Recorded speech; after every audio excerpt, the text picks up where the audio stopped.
Welcome everybody to Rainbow Six Siege. I'll be your host, Sayer, from the league team. I'll be casting Rainbow Six, along with an off-screen caster. Hello. Hi, my name is Quinn Lee, also known as Coach Mumi. I am a assistant coach here at UWRF Falls, and I am the Call of Duty coach with no roster. All right, look. All right, looks like we're going to Nighthaven. UWRF's pick map choice for tonight. Musk has banned Jackal. Looks like we're seeing a Jackal ban from Musk B.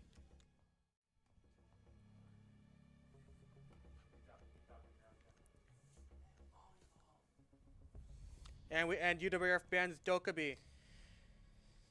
Now we're gonna go into banning defensive characters. Dokkaebi and Jackal, two operators that can gain info of where defenders are if they're either roaming or if they're on site. So pretty interesting bans from both sides. No clue what these characters do. I think Mira has a thing that they put up there in barricades, and then you have a window. Kind of. So UWRF bans Mira. For those who don't know, Mira can put a one-way mirror down, which can be seen as from one side but not the other, and it's very useful for defenders to use, especially when defending a site or watching an entrance. And the last ban there was Frenrir. So pretty interesting bans from both sides, and we'll see how the game goes from there.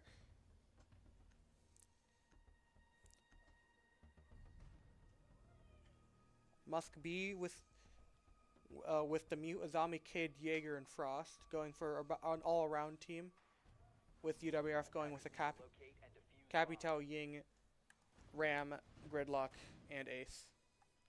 Looks like UWRF will be looking for a bit of an aggressive play with these with these operators.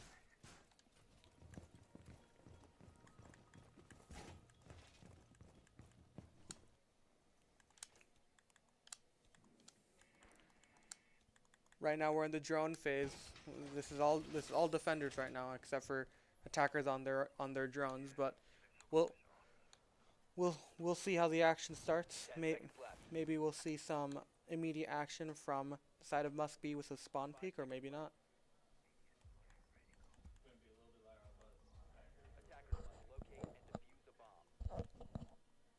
Nighthaven is an interesting map. I personally haven't had much experience with Nighthaven as a map, but we'll see how it goes. Yeah, I haven't played Nighthaven now.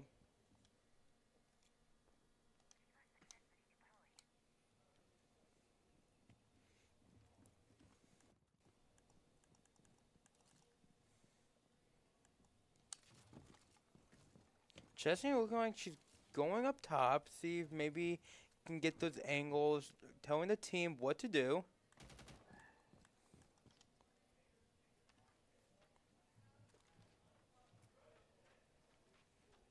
We see Capitao and Ying just going in on site. Ying taking down the barricade to site. Jaeger does go down somewhere.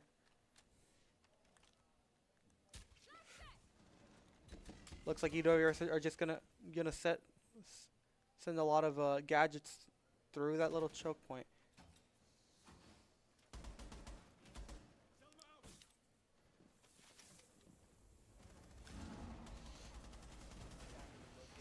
Capitao does get a kill on the Azami there. There was also a C4 detonated, killing the Ying.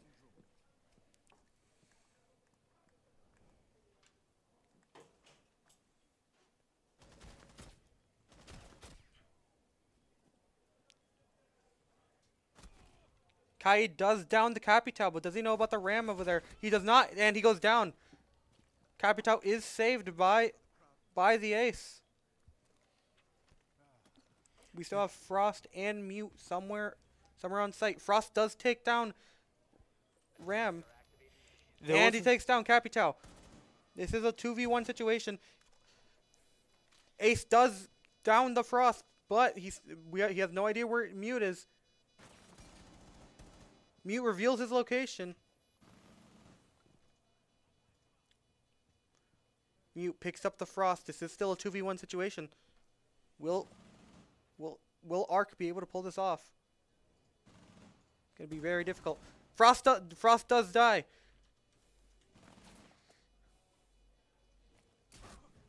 Oh, Good. Ark running out of bullets in his primary gun and resorting to the pistol, which does lose him the gunfight. But does he win the round? He wins the round from Bomb Timer. We are going into a tech pause. Tech pause.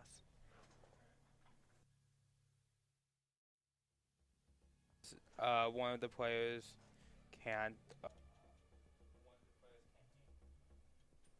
All right, we are, yeah. As you heard, we are going into a little tech pause. We are having a bit of an issue with one of the players and his controls. Oh, looks like we're resetting. Wait, we're resetting.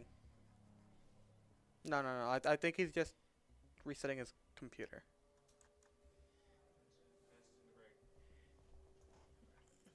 We'll be right back after the whole technical issue is sorted out.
And we're back. Sorry about that, everybody. We had a bit of a technical issue on the side of Muskby. Yeah. As we can see, on UWRF side, we do have a Thatcher, Thermite, Gridlock, Capital, Ash. Capital and Gridlock are the same choices from last round, but we do have a hard breacher along with Thatcher to just breach into sight.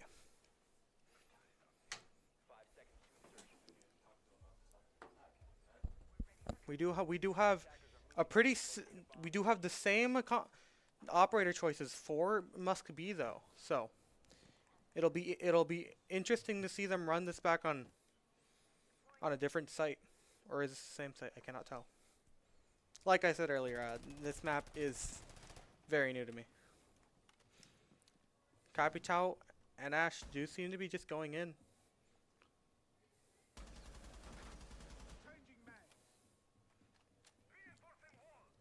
Capitao trying to get a cheeky wall bang there, but doesn't seem to get it. Ash does also breach the rest of that soft wall.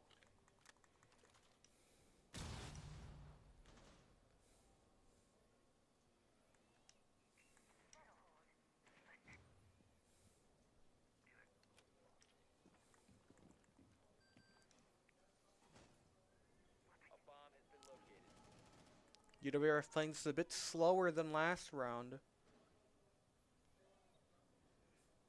Muskingum does just need to hold off into the time limit.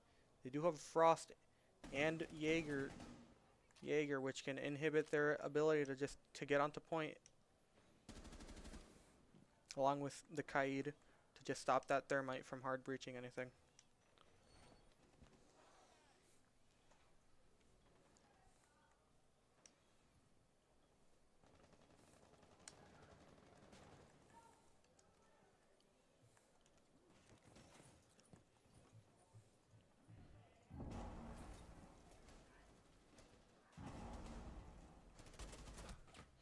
Ooh, Capital getting taken up by the Froster, just sitting in that corner. Capital does get that Frost map, but it does kill him.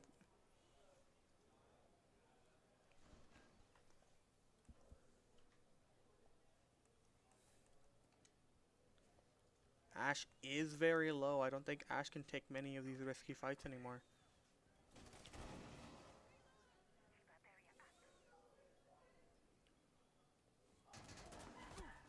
Kai gets taken out by the gridlock.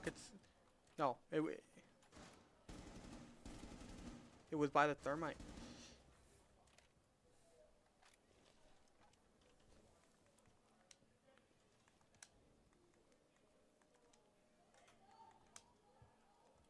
Ash does get taken out, unfortunately, but Azami gets taken out too by the thermite once again. Thermite getting the Jaeger there. Jaeger not looking at where thermite was. UWRF does have 10 seconds to breach this site, unfortunately. And UWRF wins the game. Arc going in from the back and just taking out the rest of them on site. The rest of the defending team was just looking at that thermite breach, trying to stop them from rushing into that site.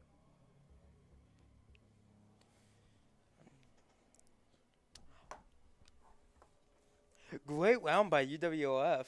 Yeah, I mean, it was a bit of a slower round as we saw with that time limit there, but they did pull it back in the end, especially Arc there just coming in from the back and just taking out Frost and Kaid just sitting on site. On the attacking team, though, we do see a similar operator pool, and however, we do have a Buck this time instead of the Capitao. Also on the defending side, we do have Goyo, Capkin, and Lee. We do have a bit more of a variety than the last couple rounds. Will that change though? Will that change the outcome of the rounds though? They still have that Kaid there to stop any hard breach, but that Thatcher might just put that to a bit of the test.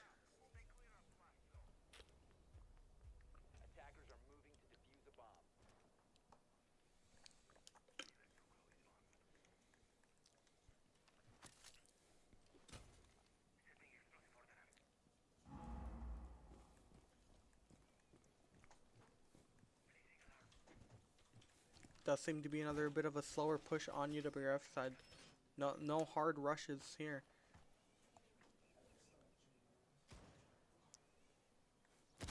Ash and IQ do seem to be coming from the second floor to see if they can get control of the rest of the map and try to look for a way in through the inside.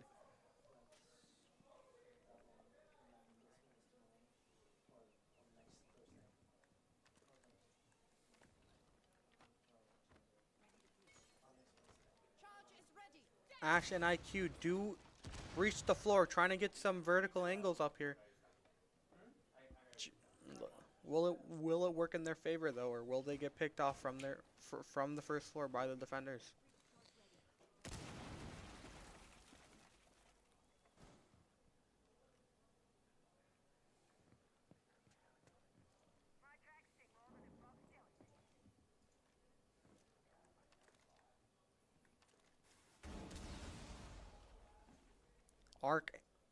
Arc and Weecon in the basement, trying to see if they can try to get some picks from the site. Capcan is sitting in that corner. He is spotted by the thermite drone.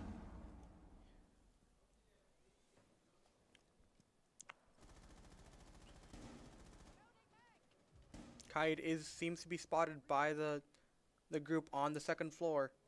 He does get out with his life though. Capcan does die, getting killed by Gridlock, I presume. IQ does get Shark there though, but he also gets killed off.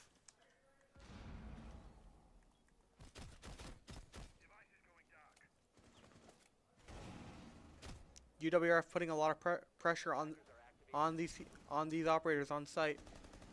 They do get the bomb planted though. Thermite and Thatcher just holding the same breach that they made earlier. Ash still on the second floor, looking for these angles to see if she can get a kill from second floor to basement.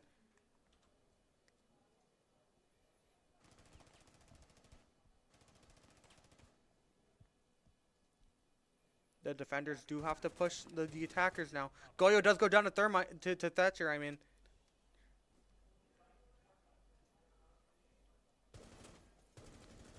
And this Thatcher is going insane with these kills. Thatcher getting the rook in the corner too. And that's another win for UWRF.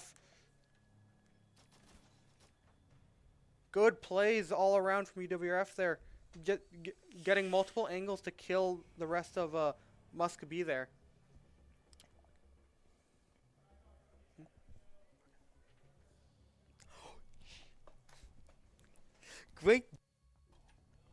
Great job from the side of UWRF.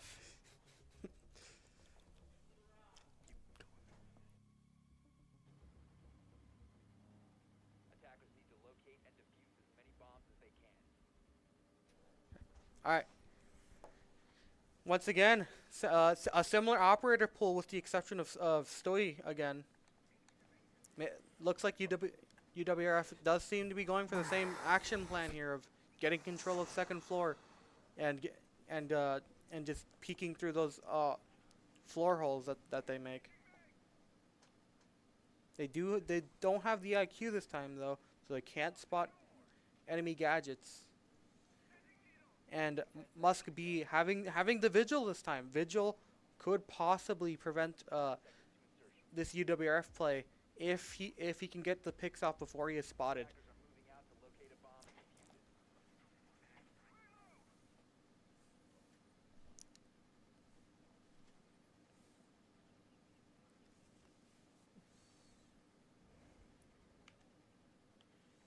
Looks like we have Thatcher and Thermite once again going for this breach wall. Will Muskingum be ready for it this time though? We do seem to be getting some action from the second floor.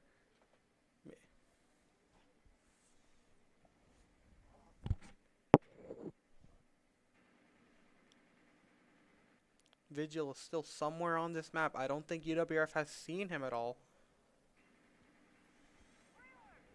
Once again, UWRF playing this a bit slowly. Legion is also roaming off the map. Maybe he'll also look to stop UWRF's plan of getting control of second floor and peeking them from second floor to basement.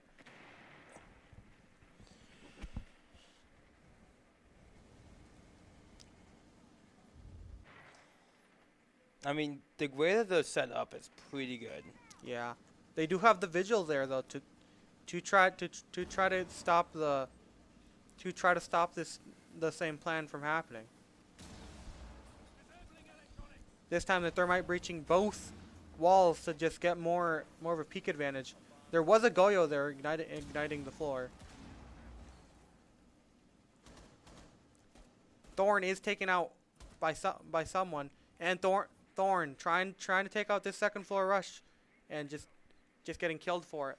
UWRF does have a good control of this second floor already, and it looks like Thatcher and Thermite are getting information to try to get control of this basement.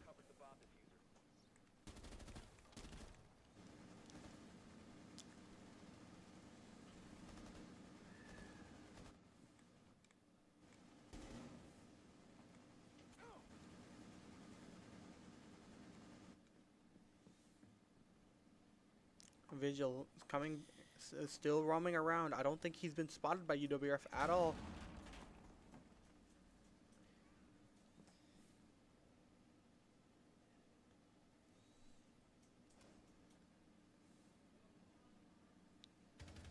Vigil taking out the Ash there. Ash having no idea who was there. It's a 4v3 with UWRF having the disadvantage. Will they be able to bring? Will they be able to gain the advantage with this plant though? Thatcher goes down, getting killed by the Kaid there. And Thermite goes down to the same Kaid. Looks like Muskbe did have an answer to UWRF's attack.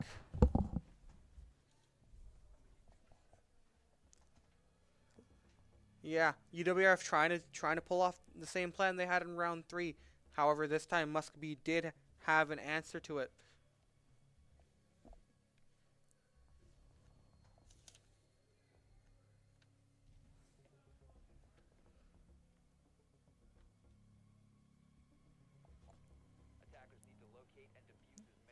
UWRF is still going strong with a 3-1 lead.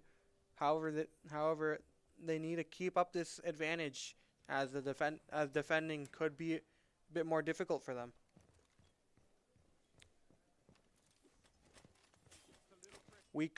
Weecon switching from the Thermite to the Ace, seeing that they're on a different site than I think he presumed. Oh, he's switching to Iana now. Oh, Thatcher's going to Ace. 10 seconds remaining. It'll be interesting to see them not run a Thatcher here or any type of a way to take out that Kaid utility. Kaid has been played, I think, every round so far. So I don't see why UWRF wouldn't run a gadget destroying or gadget disabling character. Attackers have located a bomb.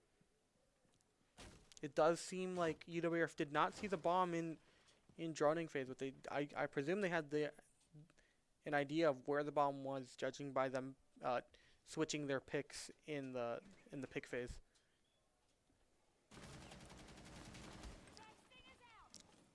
This is the same site as round 1, so maybe UWF is trying to reenact what happened in round 1.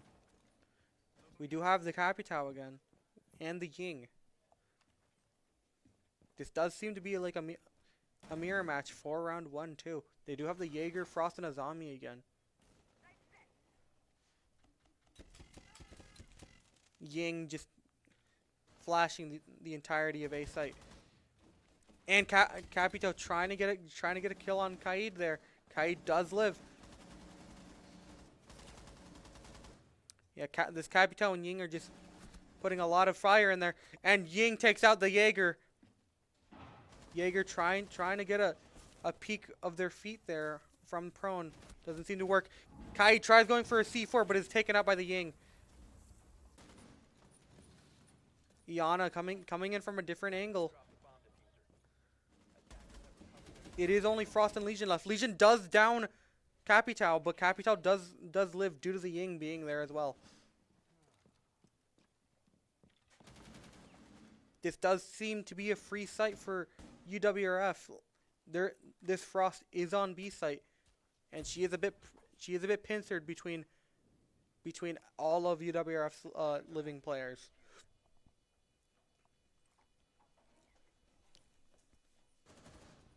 Oh, Frost does get the Capital, but she gets taken out in exchange by the Gridlock.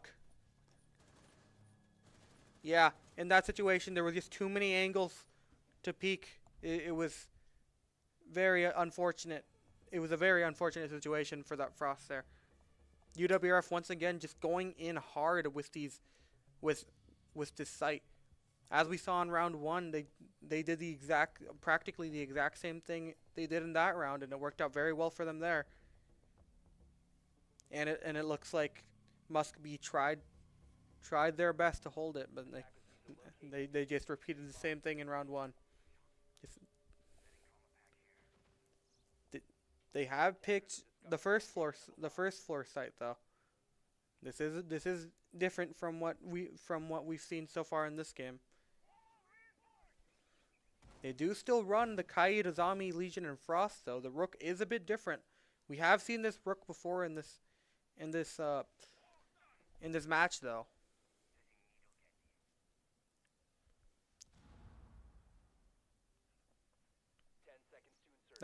Those Rook trauma platings will help a lot in case UWRF doesn't get the headshots in. So we'll see how this attack push from UWRF goes. We do see the Brava on UWRF side this time though. Very interesting choice with Brava only being able to steal Legion traps and Kaid gadget. Oh, looks like Brava's opting to steal those cameras. It is good intel for the attacking side.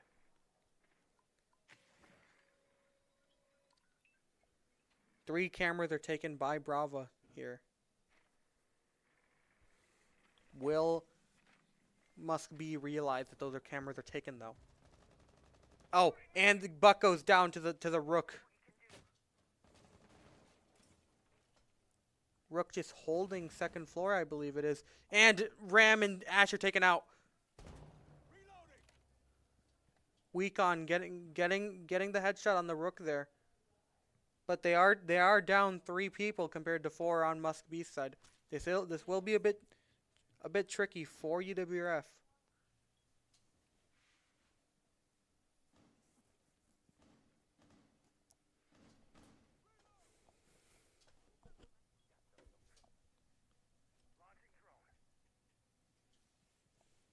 Yeah, we see the defending team just has a lot of good angles on sites.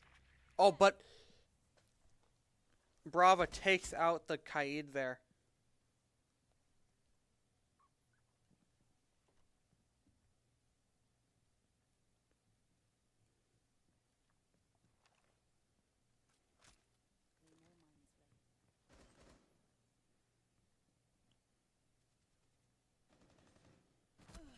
Brava getting taken up by the Legion from behind. Unfortunate. There's just too many angles here for Brava to be watching.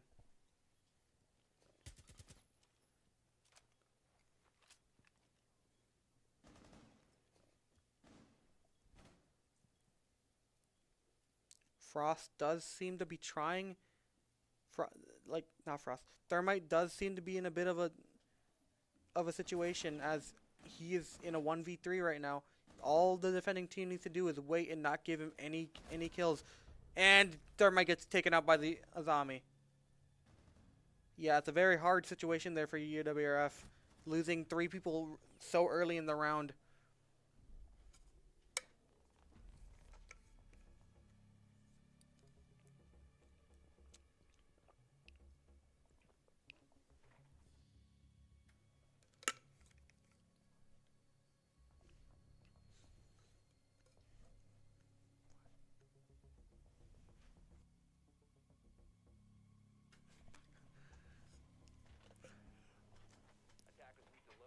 All right, we're back.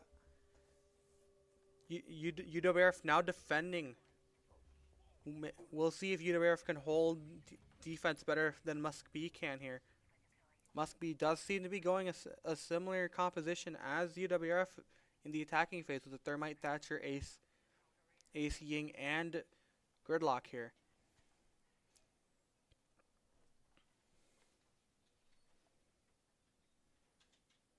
UWRF opting for the second floor site. Maybe let's see if they can hold it better than Musk B can, or if they'll fall into the same pitfalls that Musk B fell into when they were defending this site. To locate a bomb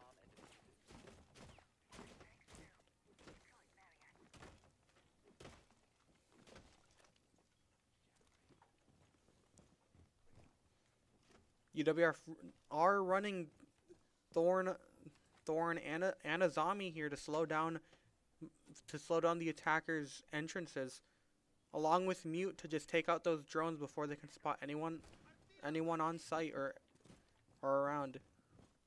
UWRF opting for just the full-on anchoring operators, with the exception of a zombie, of course. A zombie is a bit of a weird operator. You can play in a lot of places. We see an ace breach in the second floor though. It is spotted by the Azami.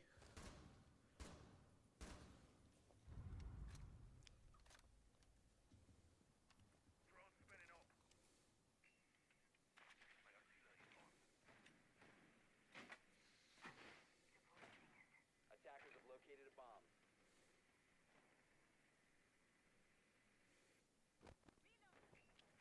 That drone is taken out by a zombie, but they do know where a zombie is now. Thorn trying to hold this angle.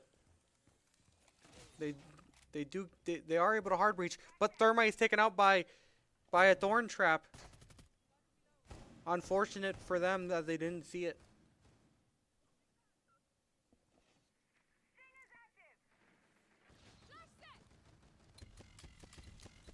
They are trying to get control of this room with Ying and Gridlock. They do take out they do take out one of the defenders though.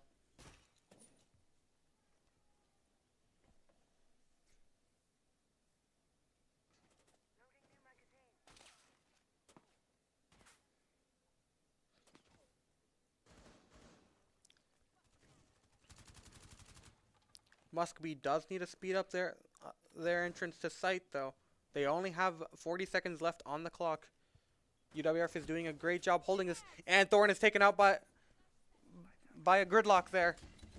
Unfortunate for Thorn.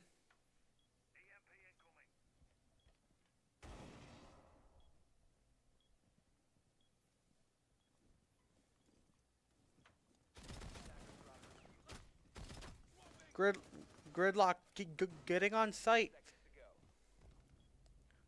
Not stopped. Not stopped, but Kaid is here on site too. Taking out the planting operator. He does get a double kill, and he gets a triple kill. Oh no, he got killed by a gate, and a Rooney gate. That's not something you see every day. Good hold on UWRF's part. They do win that. They do win that round with the Kaid just killing the rest of Musk B's team. Very unfortunate for that Thatcher there to die to that Azami gate though.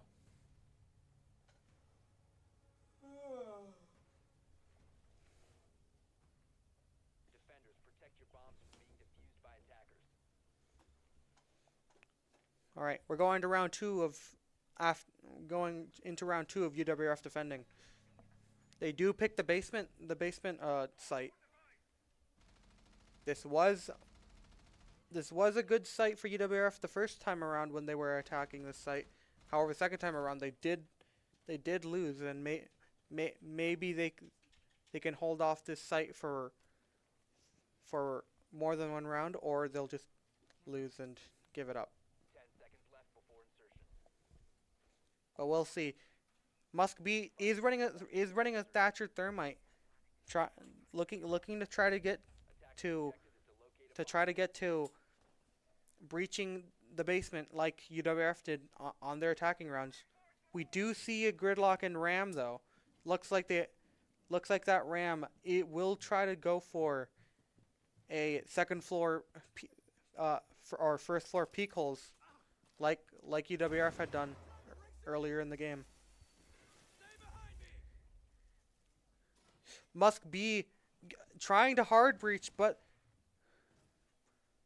they are stopped by this new operator. I keep forgetting the name of, unfortunately. They're they do get the hard breach off, but it is a bit delayed, allowing for UWRF to react to it.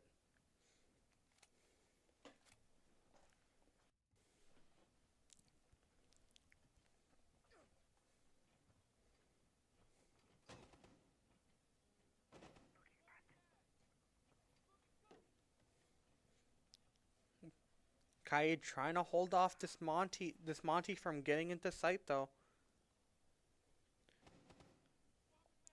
The risk of must be trying to look for an angle to get in. However, these castle barricades don't really allow for much, so they are forced to watch similar angles as each other.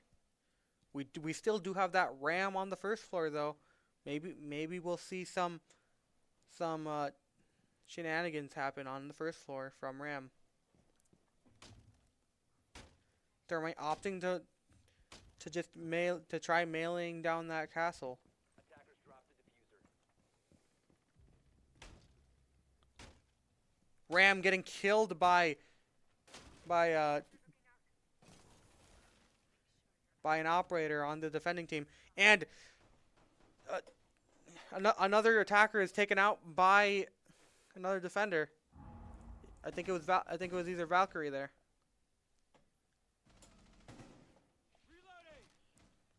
UWRF just has too many angles for them to look through to deal damage to these attackers. They don't really have much options to go in here. And we have 2 more kills for UWRF here. Solus and another defender do get taken out. It is a 1v3 situation. UWRF just has to hold him off. Kaid gets taken out. This Thermite going for a triple kill, but that's all he gets. Thermite taking out three of UWRF's defenders, but being taken out by the castle all the way in the back. That's another win for UWRF.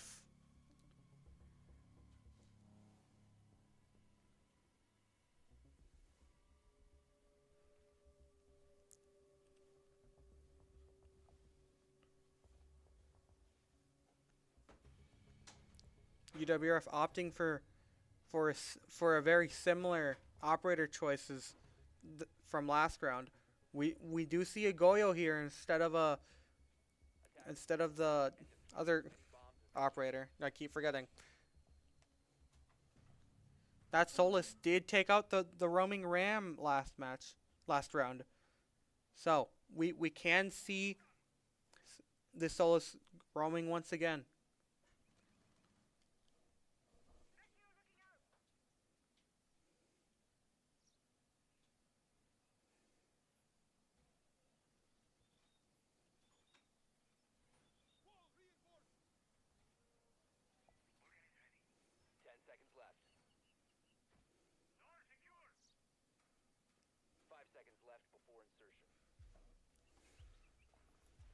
Musk be opting for the Thermite Thatcher again, but having the IQ Ash this time. Very similar operator choices this time around. Yeah, it looks like all these players have their comfort picks when it comes to operators, or perhaps this is just what the meta is right now. I am a bit aloof when it comes to the meta choices in this game. This is match point for UWRF though, so Muskingum does need to get this win in order to keep playing this match.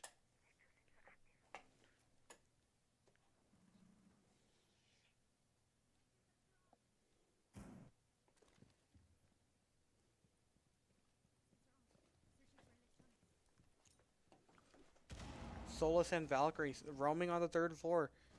And Gridlock is taken out by Solus. Solus does go down too. IQ getting shot. Valkyrie taking out the Ash on the 3rd floor. Not being able to finish her off though, running out of bullets in her gun. Ash crawls away. And IQ takes out the Valkyrie. Ash is still alive. Unfortunate for Valkyrie, they're trying to finish off the edge with the Deagle, but panics and doesn't get the kill off. Kaid getting shot. This isn't looking good for UWRF. They need to stay in this game. Must be putting in great opposition though.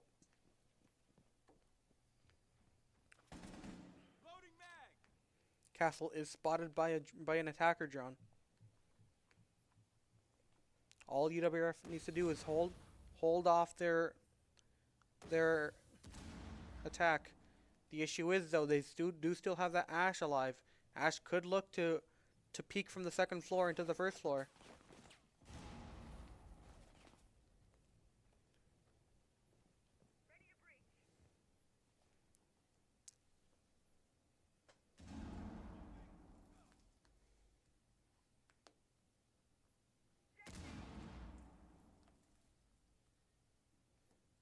Ash on the second floor trying to get an angle here to get a kill.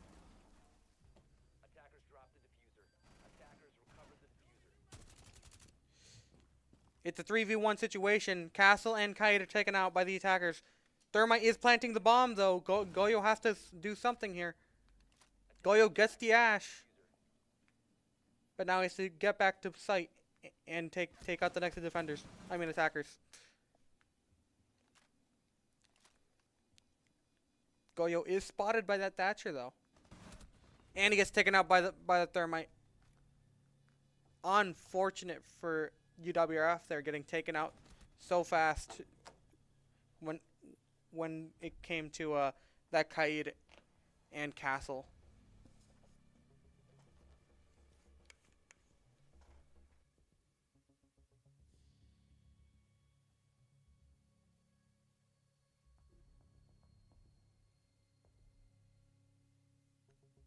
Good plays from Musk B there though. Taking control of that third floor, taking out any of the roamers up there. Valkyrie almost getting that Ash. Unfortunately, not running out of bullets and not being able to hit that one Deagle shot to finish off the downed Ash did cost her life and allowed Ash to live there, unfortunately.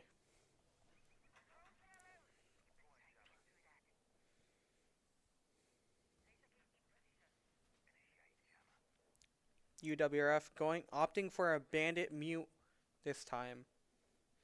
Having the mute to get rid of those drones this time will probably be essential for UWRF here.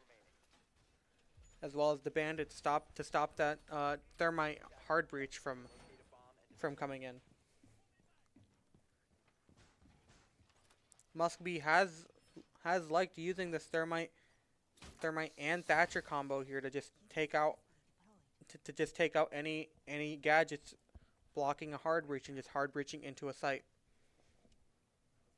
That does seem to be the standard operator combo on this map though.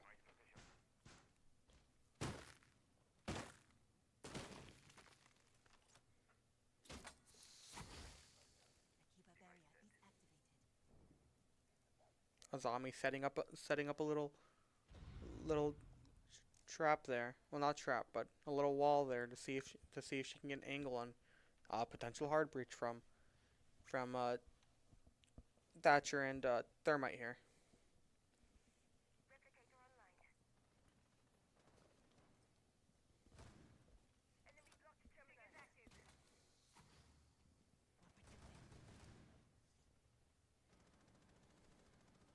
Thorn is getting shot at.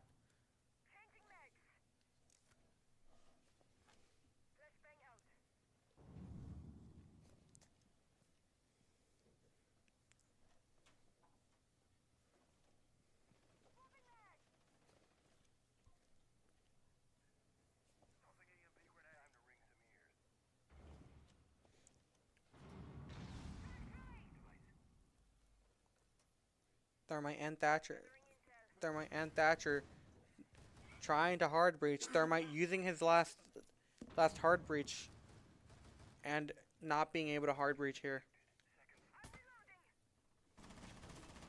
Mew is trying to roam to see if he can get control of this third floor. Not Mew, I mean Thorn. I mean not Thorn. No, never mind. Ignore my statements, everybody. Thorn coming from behind, taking out the Thermite and the Gridlock. Thorn coming in from behind and just killing two of them. Mew also gets the other attacker.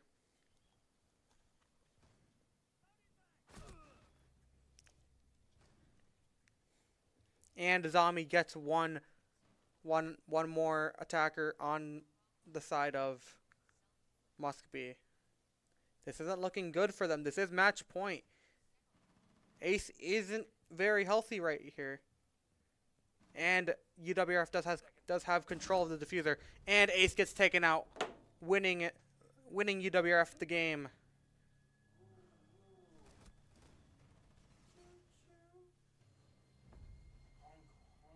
Victory for UWRF for this match. However, we are going to Clubhouse next, which was Muskby's pick.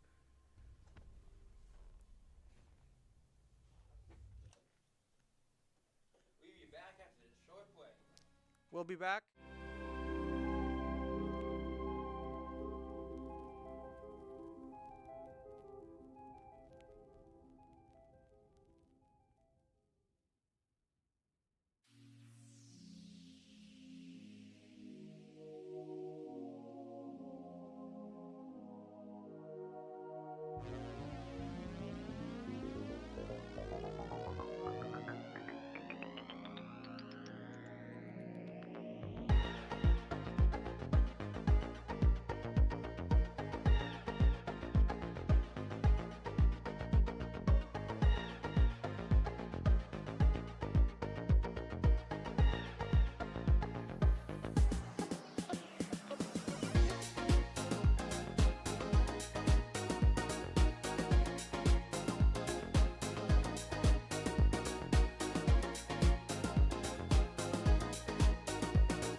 And we're back with game 2 on Clubhouse. We are in ban phase. UWRF is banning first. And they ban Ying. Different ban from last game. They did ban Dokubi last game.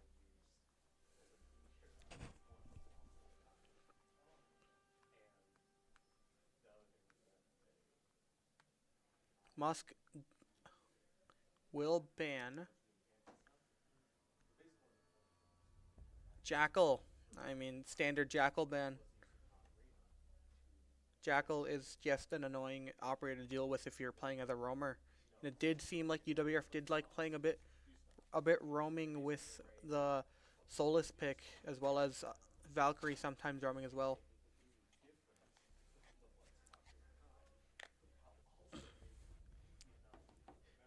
Musk does ban Fenrir again.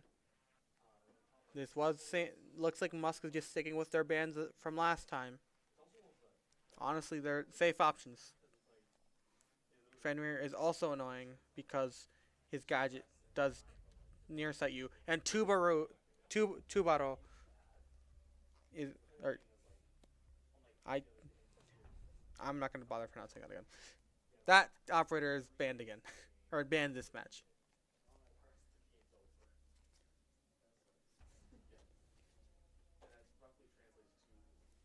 UWRF immediately choosing their operators, while Musk does seem to lag behind a bit with their ops. Picking the Deimos. Deimos is this season's newest operator. Let's see if Musk can use them wisely, though. Up, and it's an immediate switch from Deimos to Zofia. Unfortunate. We don't get to see the Deimos come out. UWRF opting for the Wamai here and the Malusi. Looks like UWRF will be playing a bit of an anchoring composition here. Or maybe not. We do see, well, no, they are we do see a bit of setup coming from UWRF in the cash room. Interesting choice there. Maybe they'll use that as an extension to just hold.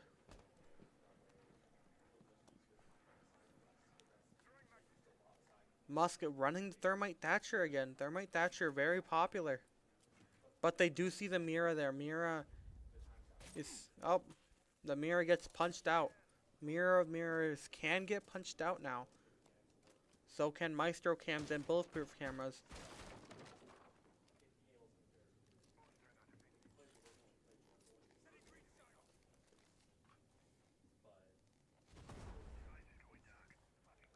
Musk looking for a way in. They can't seem to find any easy ways in, though. Does seem like Thermite does get C4'd by the Kaid there. He doesn't die, though. He does take a tiny bit of damage. The mirror is popped, so now they can't see through it, but they can also be shot through it now, too. And Kaid gets taken out trying to peek an angle there. Thermite Thermite and Thatcher setting up a hard breach.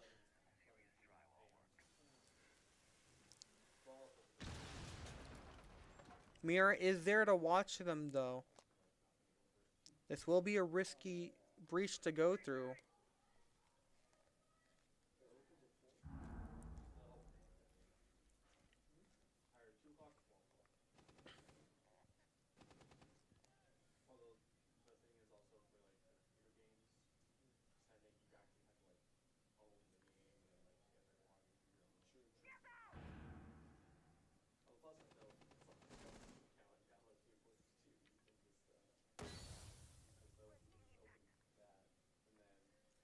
Thermite and Smoke just seem, Thermite and Thatcher just seem to be smoking out the hallway, trying to stop Mira from seeing. Thermite does get through the hallway. He does get scared off by that C4 though. Wamai and Castler are picked off from the other side of the map though.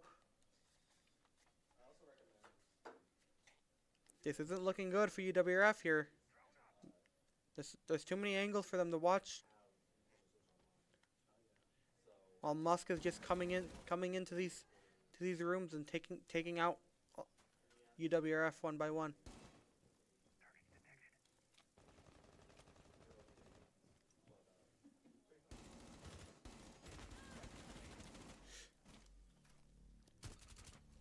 Malusi does down the Zofia there, but she doesn't claim the kill. Mira getting that Thermite. And UWRF wins by timer. Mira living long enough in order to just stall them out. Musk not running into sight fast enough and planting the bomb. Good hold on UWRF's part.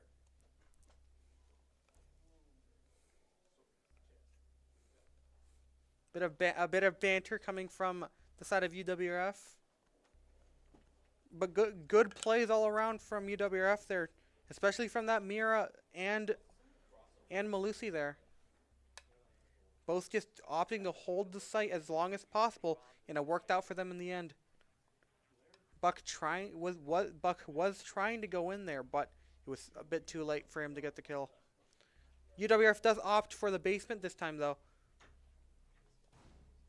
Let's see if they can hold it well. They don't pick Mira this time. They do go for a Valk and Solus though.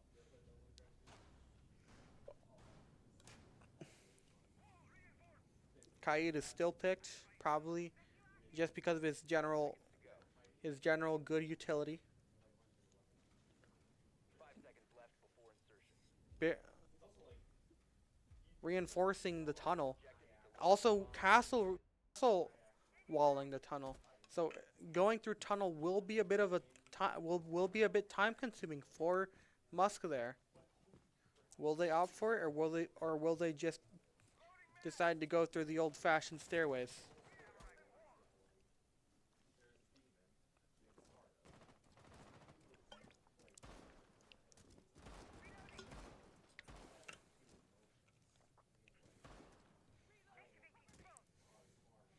Solus and Valk roaming once again.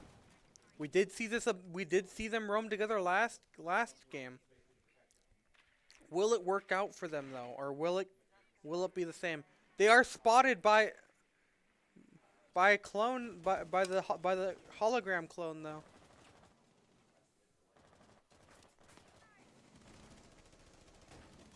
They are Dokubi called. Solus does get the ram. But Solus gets taken out by the gridlock. Valkyrie trying to get out, but she does get wall banged through the wall by gridlock.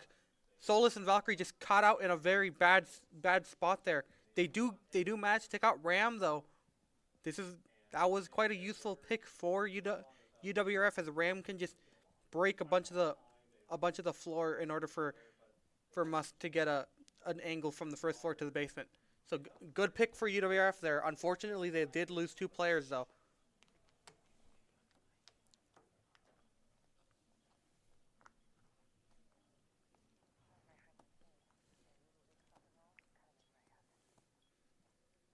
Castle watching an angle into the hallway to see if he can get a pick from the stairs.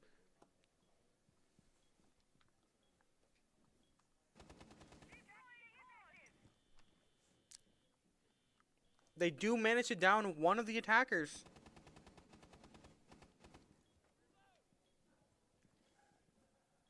They do get back up though. Attackers have located a bomb.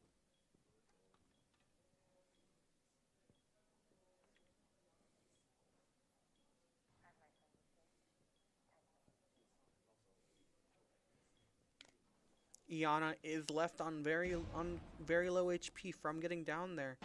She does manage to live though. They can still use her clone to their advantage.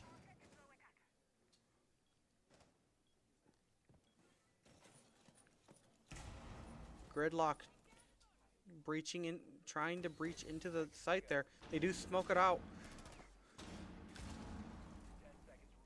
Kai goes for a C4 and then immediately pushes it. He does get the Dokkaebi there. Iana is taking out 2.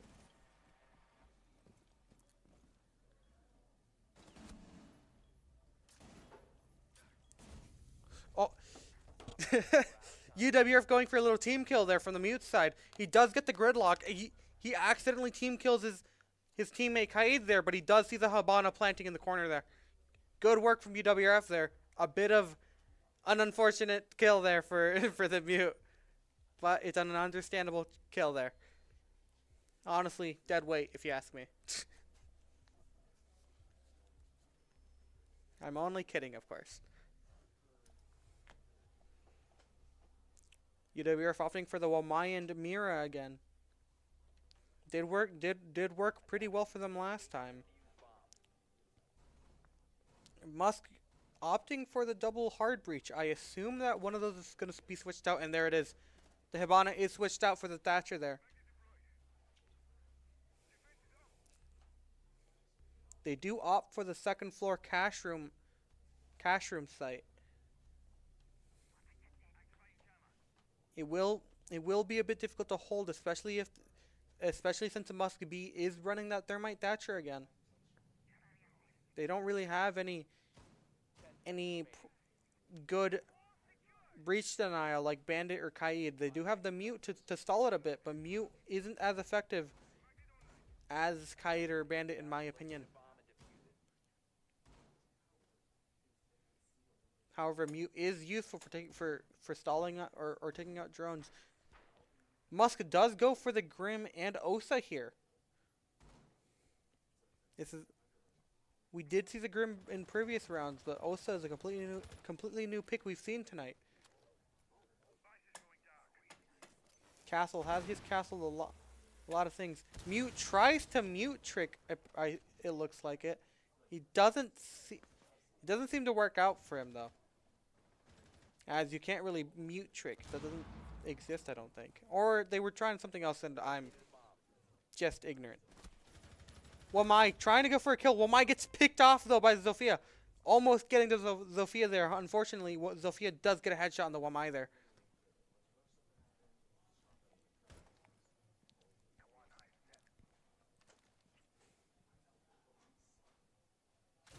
Zofia going for an impact on the floor. It looks like they're gonna be trying to hold this from below. Thermite smoking off the site. Will he get the plant in though? Thermite is killed. He's killed by the Azami. And Azami gets to Zofia as well. Azami is just on a roll on these Raptors.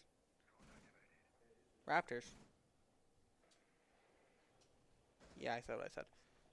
Osa looking through this window with her shield though. She can place it down, but does she want to? The diffuser is dropped, unfortunately, for the side of Musk there. They do need to go and get the diffuser before they can do anything. Or they can try to force a rush and kill the rest of UWRF. It will be a bit harder for them, though, as they do only have 3 operators compared to UWRF's 4. And all UWRF needs to do is to wait. Attackers have recovered their diffuser.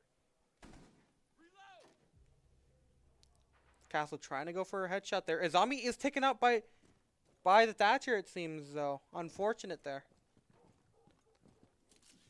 Thatcher does pick up the diffuser. Can he get a plant off, though, is the question. Mute does seem to take control of the first floor.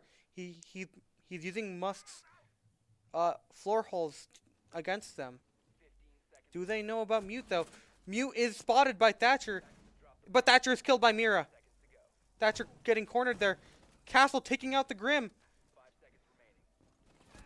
And Castle getting taken out by the Osa, but it's too late. Osa is not able to get on site again, and UWRF gets another win by timer. Good hold from UWRF there, killing the Thermite before he could get into sight with the smokes he placed down, and just holding the bomb as long the diffuser as long as they could. Good work from UWRF there. Hopefully Musk can bring this back somehow, or else this will be a 0-4 for Musk here, as I think swap happens after round 4. I could be wrong though. I haven't played this game in a long time. I have gotten back into it though.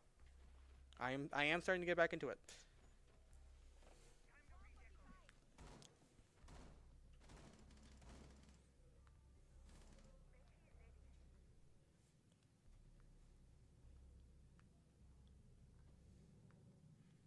UWRF going back to the second floor bedroom, it seems. 10 seconds left. This was a good site for them to hold in the first round. Let's see if they can hold it just as well this round, though. It seems like they're opting for the same strategy in terms of mirror placements. Castle, once again, I think I saw him holding Cash Room. They do opt for a Solus pick here instead of the Wamai. Musk picking the Zofia and Buck this time around. Having two soft breachers and Zofia with those concussion grenades will be useful, I think, for trying to take control of site, because this has been Musk's issue on Clubhouse so far. They haven't really been able to take control of site fast enough, and it either ends up in them dying trying to rush into the site, or ends up in them not being able to get on site at all and getting timed out. Solus is just roaming, trying to look for an angle here. Solus does see a bunch of gadgets.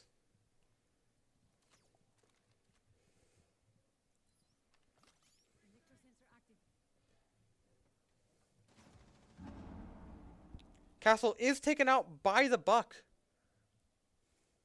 Castle once again was holding Cash Room. Turns out didn't work so well this time around either. Thermite and Thatcher did breach that wall by the bombs. However, they could fall into the same mistake of the last time they did this, where Mira was able to hold them off for as long as possible. Zofia and Buck are taking control of Cash Room really fast, but do they know about the Solus that is right behind them, though?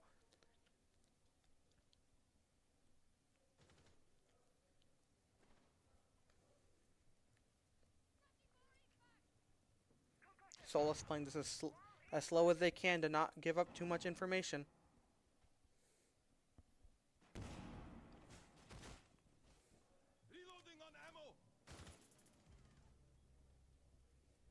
Solus taking out somebody from outside.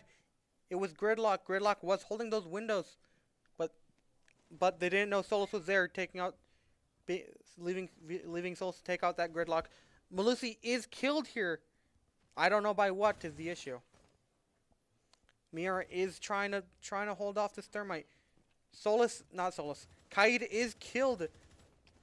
Mira is killed. It's just Solus in a 4v1. Will Solus be able to hold this off, though? Solus getting the Thatcher, who had the diffuser, I believe. 10 seconds left. Solus getting spotted by Buck, getting shot by Buck. Solus isn't looking so healthy now. Attackers are activating the bomb diffuser. The attackers got the bomb off. Solus has to rush this, and Solus gets picked off by Zofia holding an angle there. Good job on Musk's part. Being able to take hold of sight there, killing off as many operators as they could, leaving Solus alive to try to retake the site. Unfortunate there for UWRF.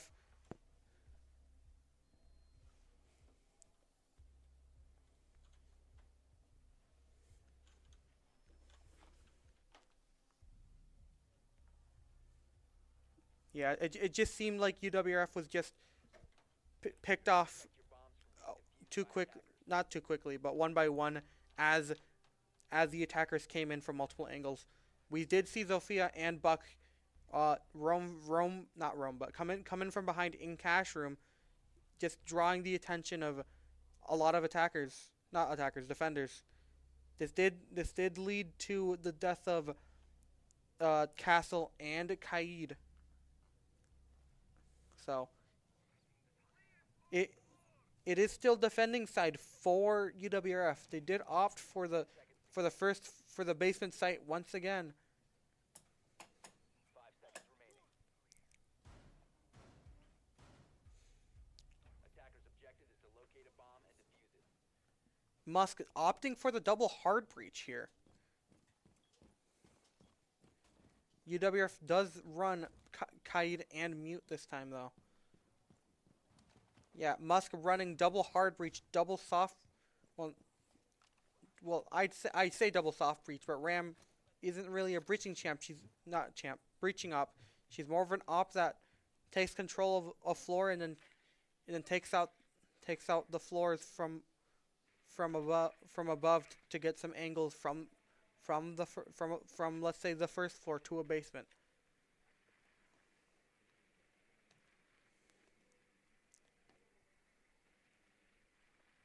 Musk is running the double hard breach here, so they do have more options for entry here.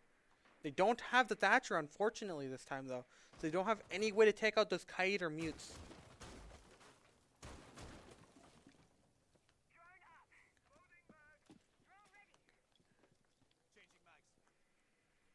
Musk opting to take control of the third floor first before, not third floor, second floor first before they can do anything else. They do spot a bunch of these Kapkan traps on the third floor though. Not third floor, second floor.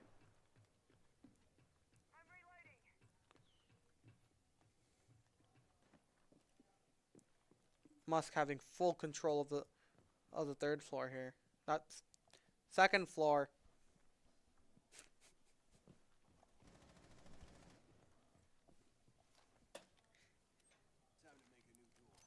Musk using a hard breach on the soft floor. It is taken up by a defender from the basement though. We do see a C4 kill here from Kaid onto the Thermite. Thermite is killed there. That's not good for Musk there. That hard breach could have been useful for getting control of one of these hard breach spots, but I don't. Looking at it now, I don't think they would have been able to with the Kaid and Mute both there. Gridlock is also taken out, and so is Buck. Musk is just falling one by one, just getting picked off by defenders. Hibana does seem to breach. I believe it was a hatch. And Musk getting taken out by the Legion, just sitting on the first floor, on the stage. Unfortunate there for Musk, not being able to take out one defender and getting picked off one by one in different locations, especially that Thermite getting killed by that Kaid C4. Good job from UWRF though.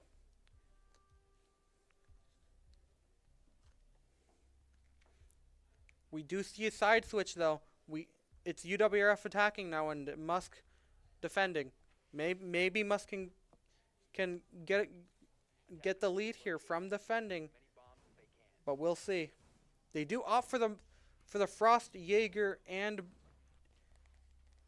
Bandit here. Different picks from what we saw UWRF pick. UWRF picked the Kaid Mira the Kaid Mira, and Malusi, which helped them a lot on this site. UWRF does switch to a Thatcher. Does have a Thatcher though. This might be a bit difficult for Musk to hold, as they don't have much of very much holding operators. They have Legion and Frost, as well as Castle, but I don't know, that Mira Malusi from UWRF did help them out a lot. And and Thermite takes out Legion immediately. That's detrimental for Musk there, as Legion doesn't get all of his traps immediately anymore. But it seems like we're having a bit of an issue as everyone leaves.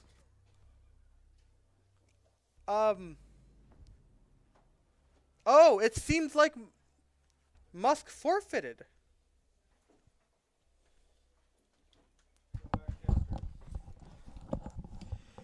We are having a tech issue because of the host switch, because the host was the person who had the tech issue during the first map.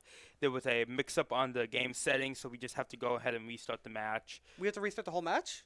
Restart the map. Oh, but we're going to go back to where it was. Okay. But just give us a little bit of time to get this all sorted out. We're back after a short break. All right. Sorry about that, everybody. See you after the break.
welcome back. Sorry for the technical issues. We did run into a bit of problems with the lobby. We're back now.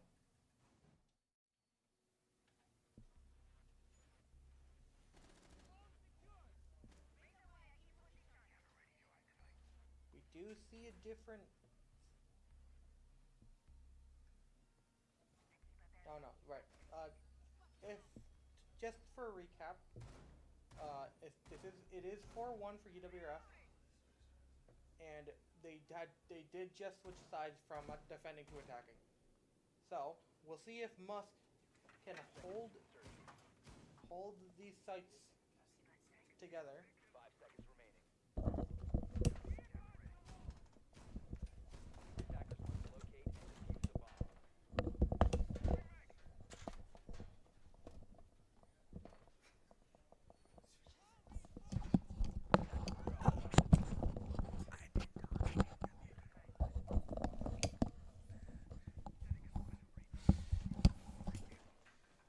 All right, and we're back.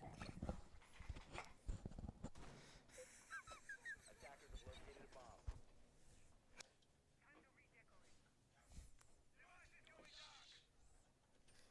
And we're back, everybody. Attackers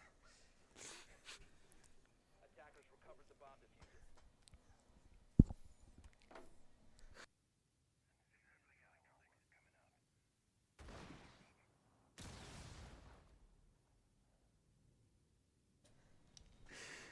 All right. As we can see, it's now Musk defending and UWRF attacking.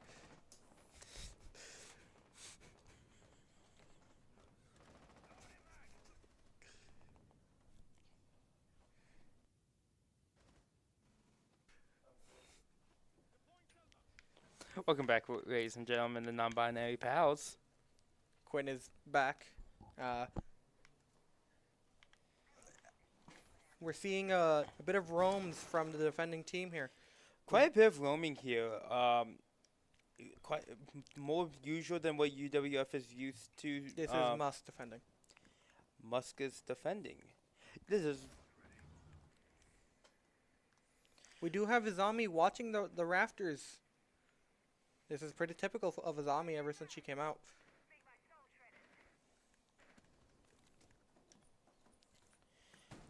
The biggest thing is going to be see who can get first blood on this. Yeah, I mean, a lot of teams can use that to snowball off into a win. Oh, Thermite getting picked off there. Oh, wait, no, wait. It is UWRF defending. I lied. So you have a lot to learn. Look, they were attacking before the lobby reset my defense. Musk getting taken out by a lot of the UWRF defenders.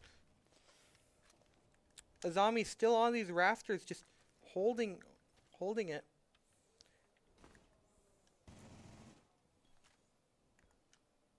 The Ace and the Thatcher opt for to go into reading, I believe it is. Ace does get taken out though, and it's just Thatcher left. Thatcher gets a wall bang through the wall, and that's round 6. Woot woot.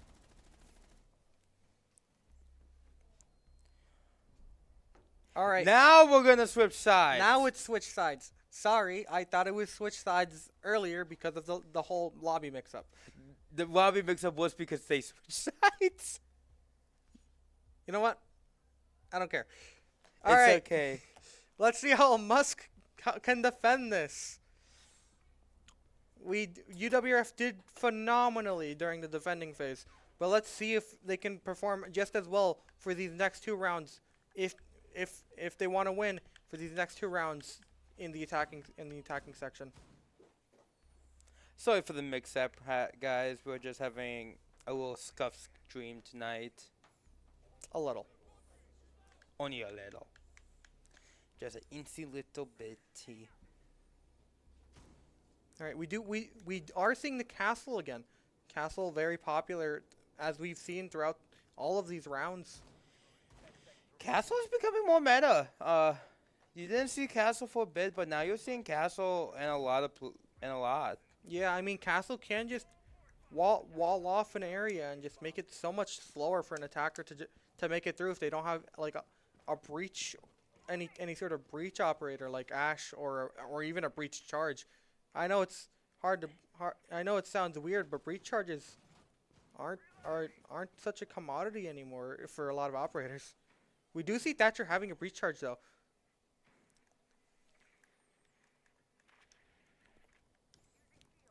UWRF playing Legion, not UWRF. I mean Musk playing Legion. Legion is a bit annoying for when an attacker does step on one of those Legion mines, especially if we have a Monty.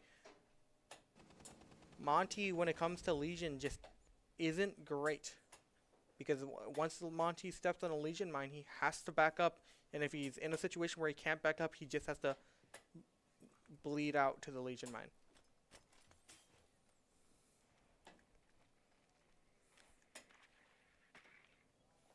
UWRF taking this attack a bit slower than usual. Somebody does melee out that castle window. UWRF does get into the server room. Are they able to get into the cache room though without getting picked off?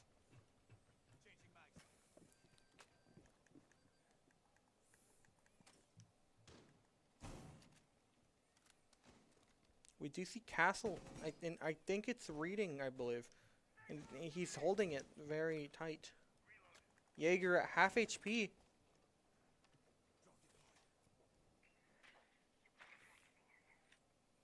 UWRF just covering their backs, making sure that there isn't somebody coming from behind them.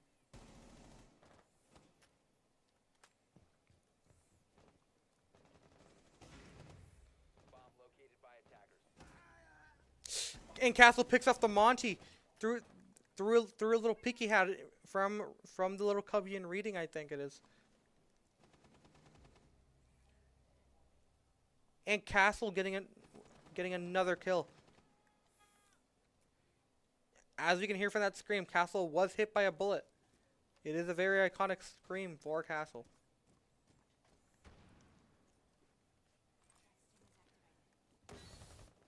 Gridlock does use her gadget into the bathroom. It does get taken out though.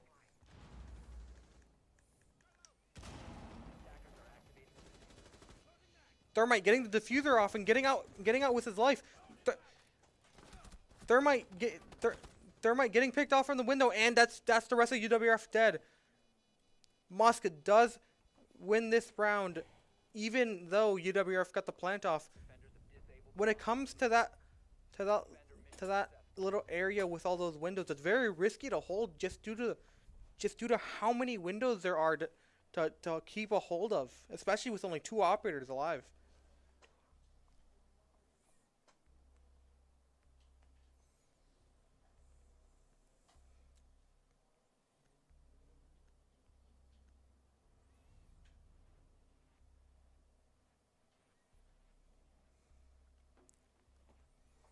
We do see a bit of different picks from UWRF here. We see a Fuse and a Maverick, as well as the Capital we saw from last match. Maybe UWRF can pull something off here, especially with Fuse. Fuse is really good for taking out on-site gadgets and maybe occasionally even killing operators who aren't paying attention so much or are in a tight situation. We do see the Maverick switch to a Thatcher though. Very useful with a hard breacher like Hibana or Thermite, and we see Wecon switch to Hibana here. We also see the Monty switch to Ash. It looks like UWRF. Looks like we have a portion of UWRF trying to gain control of that first floor, maybe to play for that Fuse, but we'll see. Musk having the Kaid there again. Kaid is just good for holding sites in general due to his Electro Claw. He does get the Electro Claw in the tunnel. It can still be Thatcher Thermited, but I don't think UWRF is going there anyways. We do have the Valkyrie once again roaming though. We have seen these Valkyries just roaming every time it's picked. Especially getting these Valcams in really good spots for Musk here for great intel. UWRF getting control of the 3rd floor, or the 2nd floor, I mean.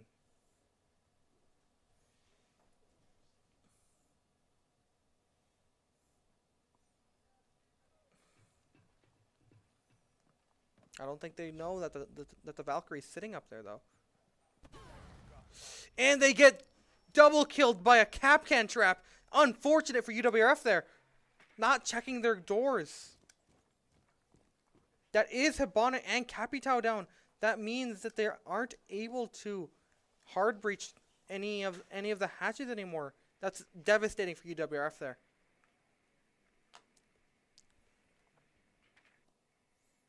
It's unfortunate that both of them were killed by those Kapkan traps that were set up.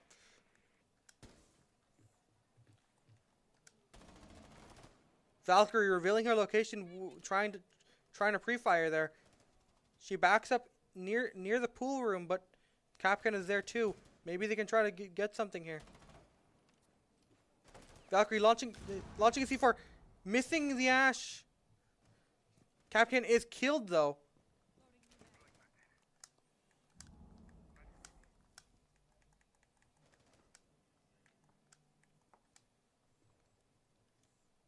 Ash still holding these stairs, seeing if Valkyrie's still here.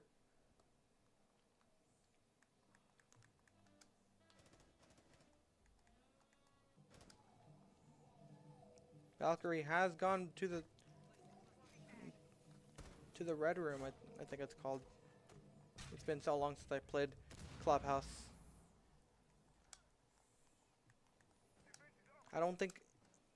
I think Thatcher still has suspicions of the Valkyrie still being there. UWRF does only have 15 seconds though. They do have to get on a point very fast.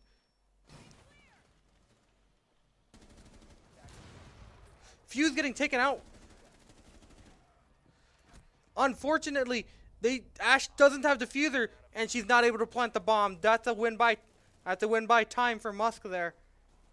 Unfortunate for UWRF, their Fuse having to diffuser and going a completely separate way from Ash.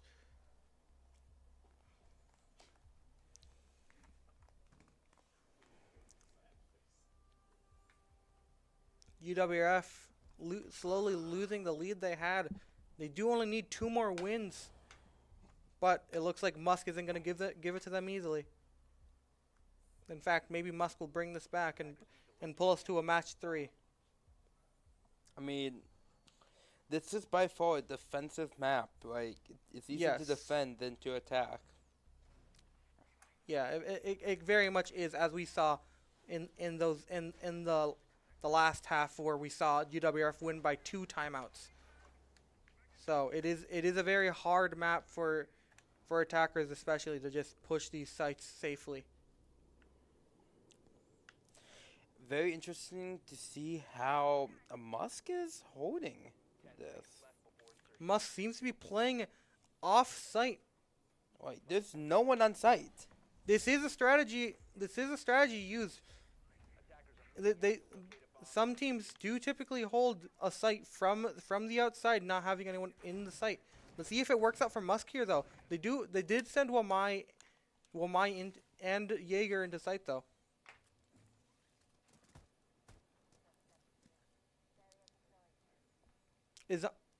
Izami is on the rafters again. Very common spot for Izami, like I said earlier. They do spot the Wamai magnet there. And Monty does see the Izami there.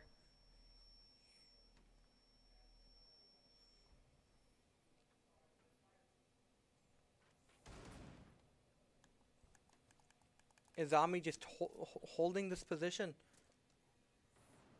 We are seeing a bit of a Thatcher Thermite play here, though. We do have the Maverick, though, to stop the Bandit tricking. However, will Bandit use those Maverick holes against him? Capital is taken out. Looks like the Izami did get a kill on the Capital after all. Izami and Monty are still facing each other off in the garage. Capcan and Jaeger seem to be roaming on the map, making sure UWRF doesn't pull anything funny by going into another side of the map. Thermite is taken out too. This is not very good for. It's not looking very good for UWRF right now. Monty slowly going closer and closer to the Izami. Izami uses the rest of her walls there though, and Monty's taken out. Unfortunate for Monty, they're getting killed by the Wamai, who was also roaming. Like I said earlier, it looks like these defenders are just mostly holding these sites from outside of the site by either killing UWRF as they're coming in or by killing them before they could even get in.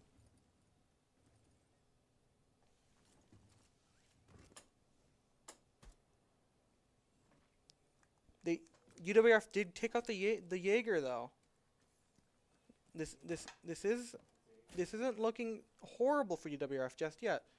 They don't know about the Capcan in the bedroom though. And Izami is taken out by Gridlock from a little peek hole in garage made by Maverick earlier. But Gridlock is taken out by the Bandit. It is a 1v3 scenario. Capcan is taken out by Maverick, making it a 2v1. Maverick only has 2 seconds though. Maverick has to jump in, and he gets killed by Bandit last second.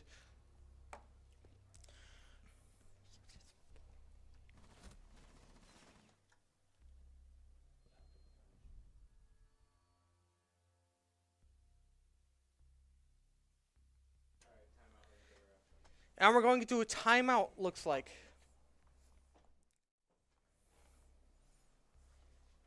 Yeah, really good plays here from both teams. It does seem like Clubhouse is very much a defender-sided map. If you're on defense, you're going to have a much easier time on this map than if you would be attacking. And we've seen this so far with these attacking rounds from UWRF.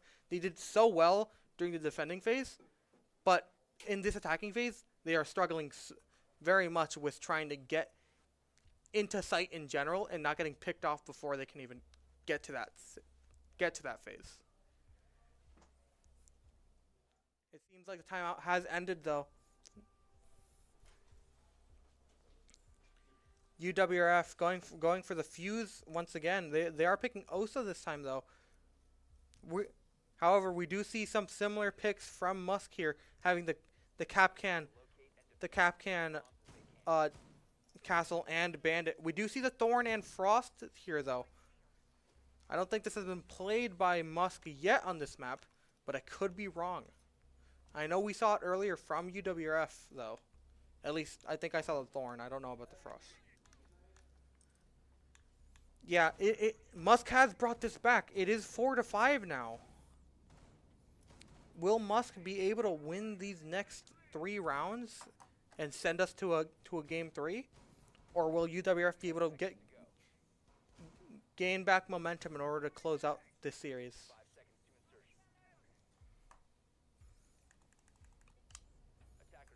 UWRF opting for an ace now instead of the fuse.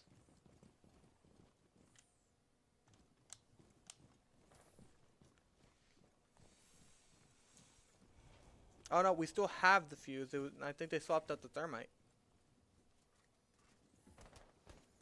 Looks like we have 2 of Musk's operators holding the cash room like UWRF did earlier. It seems like that's the play on this map. Just sending 2 people to watch cash room while the rest keep a hold on cash room, on the sites. We do see fuse fusing through these windows though.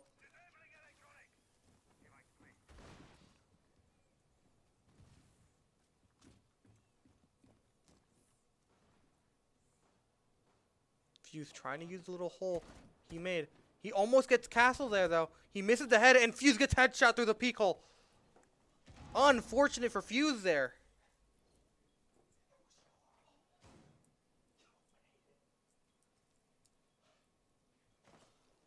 UWRF once again struggling to get onto this site. They did open up that breach hole, but I don't know if it's gonna help them enough.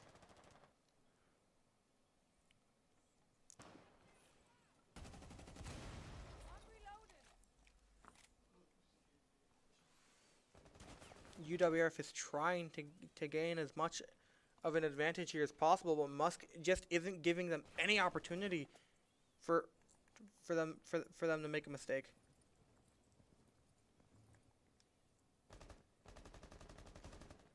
Ash here trying to hold one of the fuse peak holes here. We do see Castle go around. It is unfortunately Osa barriered.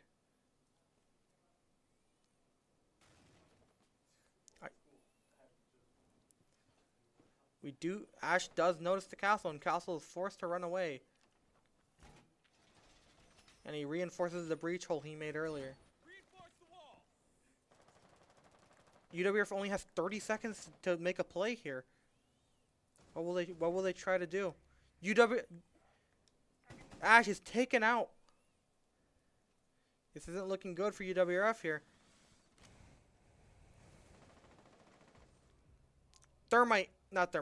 Thatcher is taken out too, but so is Thorn.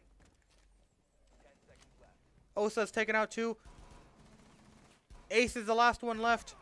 He does get two before the round ends though. He gets another down, but unfortunately he isn't able to find the last one.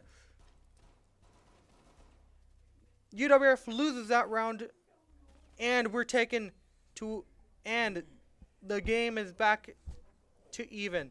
It is 5-5 for Muskby and UWRF. This isn't looking great for UWRF still. They're still attacking. They just need to win one of these attacking rounds, and maybe they can bring it back. It's going to be very difficult, though. Musk is not letting up on this defense. They want this win. They need this win to keep the series going.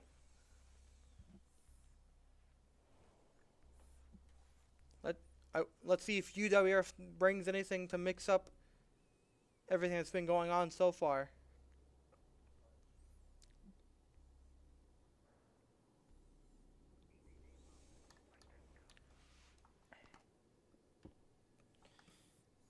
Musk opting for the Cade once again. Cade on this site just seems to be the best operator here, as we've seen him throughout every round we've seen this site being played.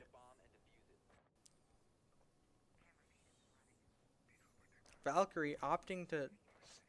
Oh, there we go. Valkyrie once again roaming on the map.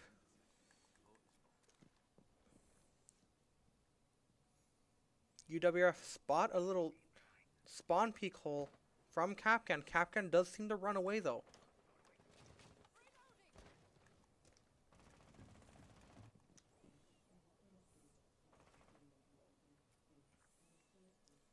UWRF trying to take control of the upper floors before they try to go into the basement. And IQ is taken out from the rafters once again. This roaming Valkyrie is doing something. UWRF isn't able to just react to that Valkyrie.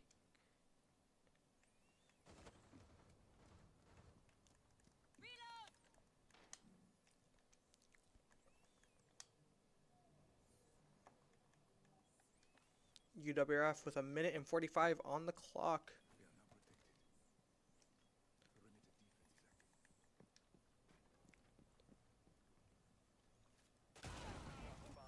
And Habana getting taken out by a C4. Unfortunate there, as they were trying to go for a Thatcher hard breach there.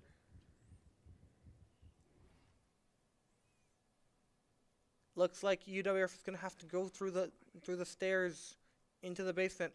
Do they know about the Kapkan and Valkyrie roaming though?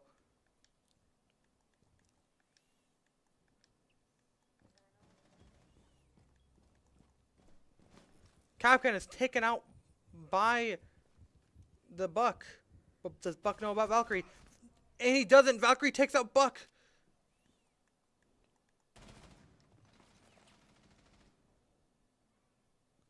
Finka trying to find out where this Valkyrie is to kill her. She's already killed 2 of them. And Finka getting hit by the Kapkan trap. Unfortunately, she didn't see it earlier. Thatcher does take out Kaid in the site though, getting revenge for his Hibana. UWRF only has 20 seconds on the clock to get into sight though. Valkyrie getting another kill in the bar. This Valkyrie is getting a lot of kills. Valkyrie is taken out by Finka, but I don't think Finka has enough time to get on site or kill any of these 2.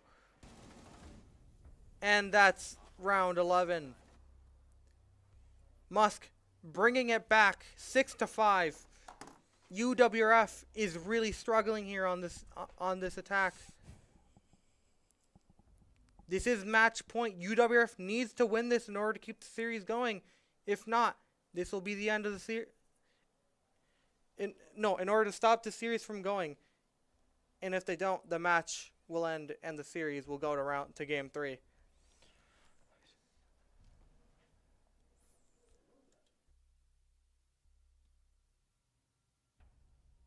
Attackers need to locate and defuse as many bombs as they can.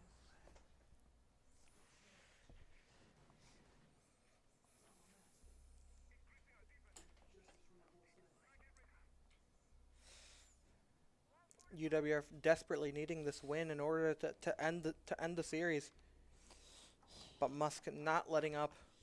This is match point for Musk. UWRF needs this win. And Musk are holding cash and servers. This site wasn't good for UWRF's attack last time. But maybe they can bring it back. They do know Azami is in play. So hopefully they can react to it better than they did last time. Izami on this map is just so good for rafters.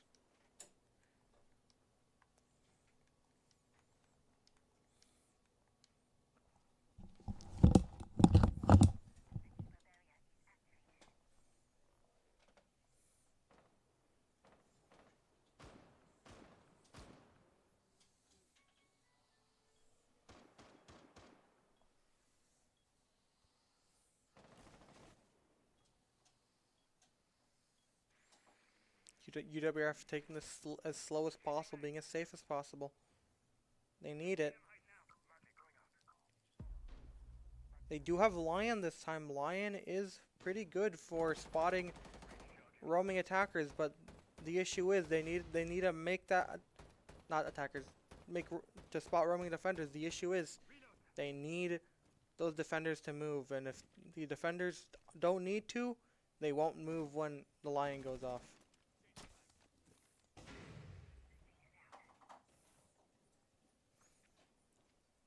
UWRF taking control of the bedroom. They try taking control of stairs, thinking somebody's there.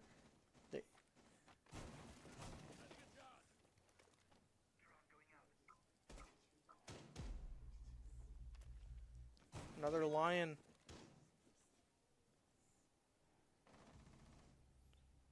And Lion is picked off by the bandit. That's not good.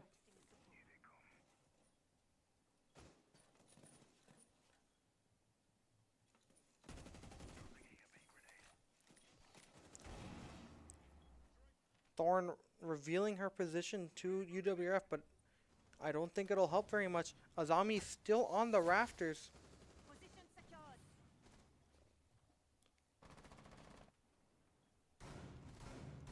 Swapping mag. And Buck is taken out. UWRF isn't looking very good here. They do take out the Thorn. UWRF needs to get on the point within 30 seconds or kill them. If not, that's the end of the match. it's just so unsafe to go into these sites though. Izami getting a kill from rafters, but Bandit getting picked off by the window. Wamai is picked off. UWRF planting. Will Musk stop this though? And they don't. UWRF gets out safely, and Capcan is killed. This could go into overtime for UWRF here. All they need to do is hold the bomb. Azami's the only one left on Musk's side, and Azami's killed. We're going into overtime. UWRF could bring this back after the loss streak they had. Really good on UWRF's part. They got control of site. They planted the bomb, and they killed the rest of the defenders. Really good from UWRF there. But now we're in overtime. They need to win attacking and defending rounds in order to complete this match.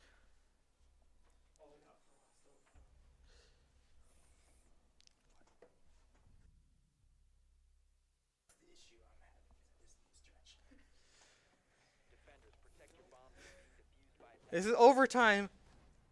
If Musk wins this match, we go into game 3. If UWRF wins this match, we go. That's the end of the series. UWRF needs this win in order to not go into game 3, and Musk needs this win in order to go into game 3. This is an all or nothing for both teams. Musk holding through with the bedroom pick though. Bedroom, probably the best site on this map to hold. 5 seconds remaining. Looks like Musk is going for the hard defending team. No roaming on this site. As they pick Frost, Castle, Bandit, Thorn, and Capcan. UWRF really needs to watch out for those traps though. If any of them get picked off by those traps, it'll be very deadly for UWRF here. We did see earlier in the match UWRF got picked off by those Capcan traps, so hopefully we don't see that mistake again from them. But Musk is pulling their best to just hold through and keep this match going.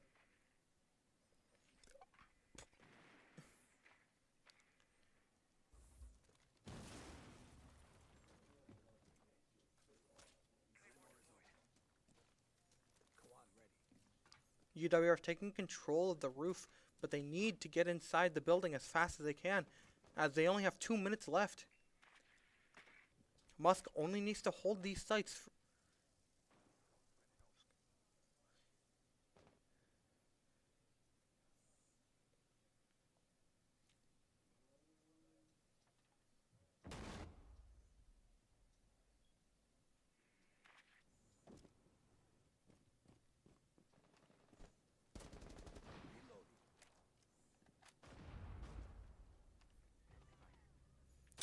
And Gridlock is picked off by the castle. That's not good for UWRF at all. We need UWRF to keep this going. Castle did get shot, and Castle is killed. It's 4 versus 4. UWRF still has a shot at this. They only have a minute left though. All Musk needs to do is hold the site.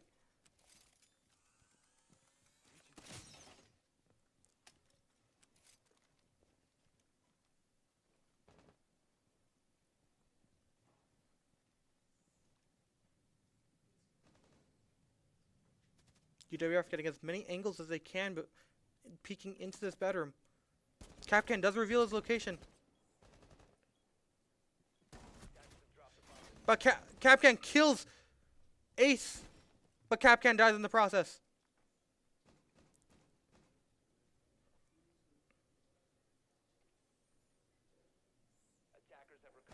UWRF only has 20 seconds. They need to get on the site as fast as they can, but it's really hard for them to do this while Frost is in the bathroom. IQ is taken out. 5 seconds left. Thatcher going for the plant. And he's not getting stopped. Unfortunately, they're all picked off. And that's a defender win for Musk there. Musk is going on the attack now. They need to win this in order to close out game 3. But this is defender-sided map. So maybe UWRF can hold it off and go into another overtime.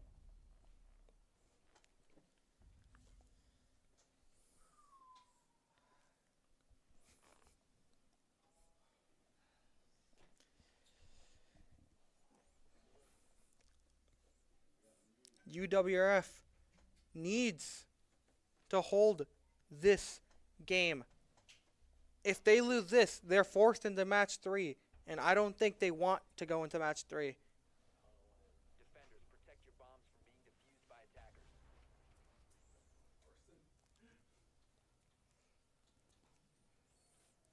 UWRF does opt for the basement here. Let's see if they can get a win on the basement. Attackers have discovered the location of a bomb. They are running the Kaid mute again, as we saw. I think the last time they were defending, Kaid mute did work out pretty well for denying these breaches. 10 seconds to go. 5 seconds left before insertion. We do see Dokkaebi on the side of Musk though. Dokkaebi could be detrimental to a roamer.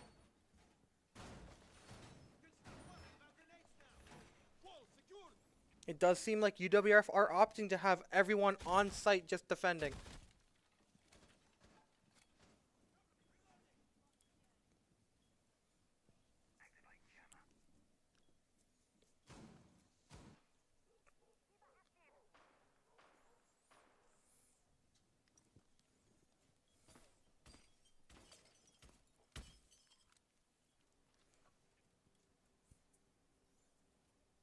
Buck being downed somehow. I think he fell off the roof. It looks like he did. That's not going to be very good for Buck in any of these fights.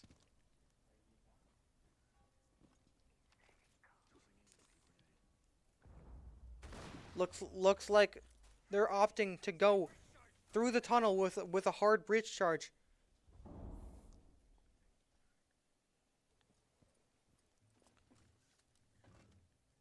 Musk taking control of the 3rd floor. We did see this from UWRF before. They were picked off by a roaming Valk though. However, it doesn't seem like any of UWRF's players are roaming this match, so Musk is able to go on the 3rd floor.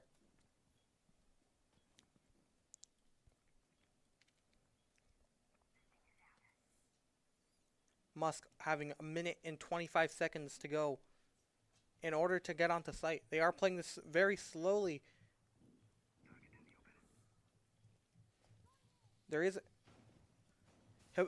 We do hear a Habana breaking the hatch.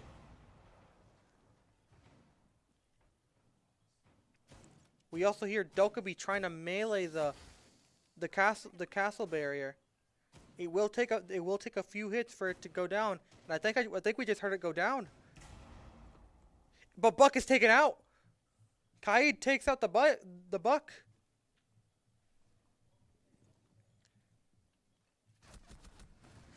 Oh, but Kaid is taken out by the Dokkaebi, not knowing that she was on stairs. But Dokkaebi is taken out by the Azami. It's 3-4 in UWRF's favor. Unfortunate for Kaid, they're getting picked off by the Dokkaebi, but no one knew she was there. All they heard was the breach from the punches. 15 seconds to go. Gridlock did drop from hatch. It's a 3-on-3 now. Hibana's taken out by Castle. Thatcher is getting the plant off. It's a 1v3. UWF just needs to push this Thatcher, and Thatcher's dead. We go into another overtime. UWF holding this site immaculately. Sure, there were a few hiccups here and there, but that was not on UWF. That was not the fault of UWF whatsoever. good plays from both teams. Unfortunately for Musk, though, this is very much defender-sided.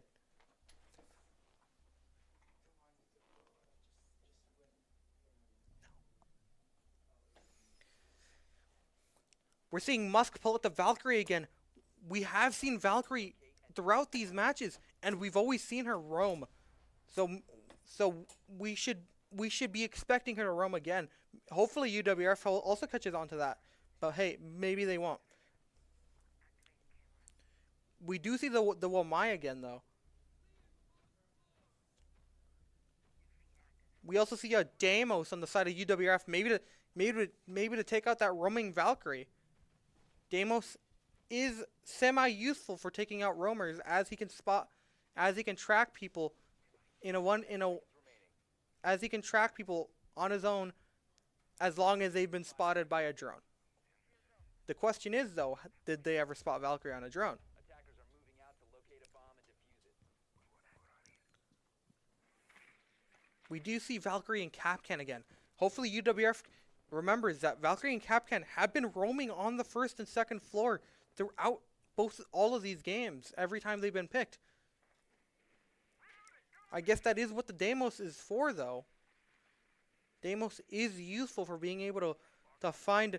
And there it is! We see Deimos track the Valkyrie. Valkyrie is forced to run. Deimos now knows where Valkyrie is, though. And in a team situation like this, where everyone is in comms with each other, Deimos can just call out Valkyrie's location, and Valkyrie is forced into the basement. Capcan, though, is still not known where he is by UWRF. And Capcan takes out the Habana. Unfortunate for UWRF, they're not knowing where Capcan was. It's also unfortunate that Habana was taken out there. Habana was essential for taking out those hatches into basement. And now we once again have to watch UWRF try to go through the traditional ways of going into basement site. Capcan is being tracked by Deimos now, though. Capcan does know where Deimos is too. Valkyrie is there for Deimos. And Deimos doesn't see the Valkyrie. Valkyrie takes out Deimos, and there goes their way to look out for those roamers. It's a 5-3 situation here. UWRF is still on the second floor, while Valkyrie and Capcan are still roaming up there. Unfortunate there for Deimos, not expecting the Valkyrie on the stairs, covering the Capcan's back. It is two-way tracking. While Deimos can see Valkyrie, Capcan can also see Deimos back. Lion takes out both Capcan and Valkyrie, taking out both roamers. It's a 3-on-3 now, but UWF only has 50 seconds to get onto site and not get killed in the process. A bomb has been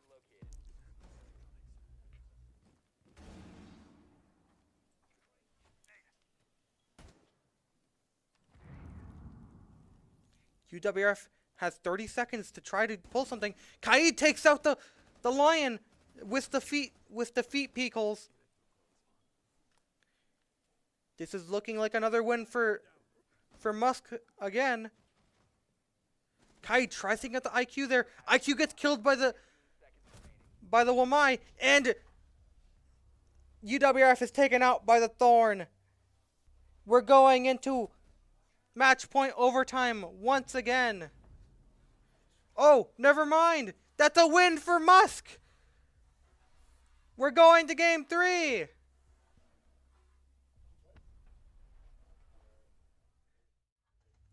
We'll be going to game 3, everybody.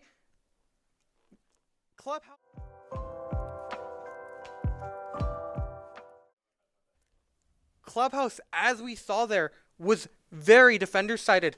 The defenders just had all the advantages in that game. And it seems like UWRF just couldn't handle it on attack. Every time they attacked, except for that one round where they were able to bring it back, they were completely wiped. It's unfortunate for UWRF there, but we're going into game 3, and we'll see you in a bit after a break.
And we're back. This is game 3. This is a decider map, which means none of the teams picked this map.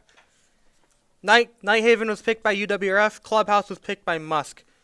This game is a map that was picked by no one.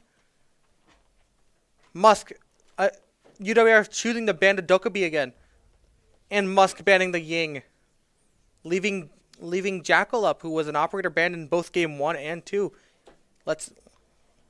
I presume he's not going to be picked this match, but hey, maybe he might be picked. Musk will ban a defender now, though.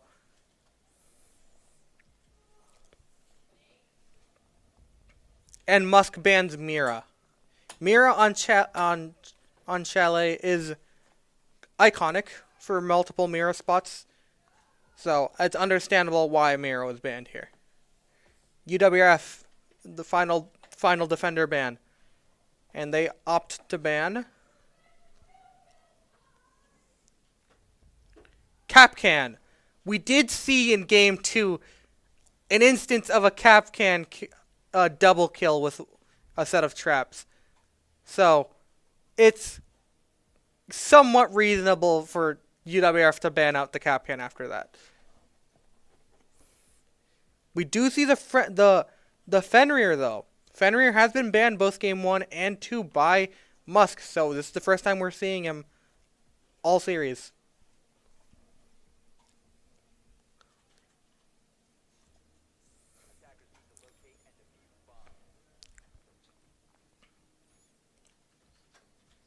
We do see UWRF opt for the Kaid, Mute, and Castle, Jaeger, and once again, Fenrir being the new operator here, as he has been banned throughout all of the other games.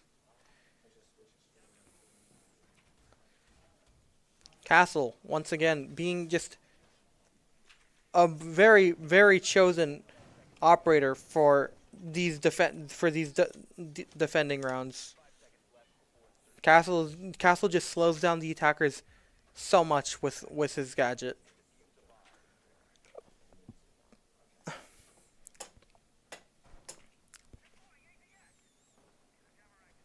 We do see a Buck Iana and Grim from Musk here.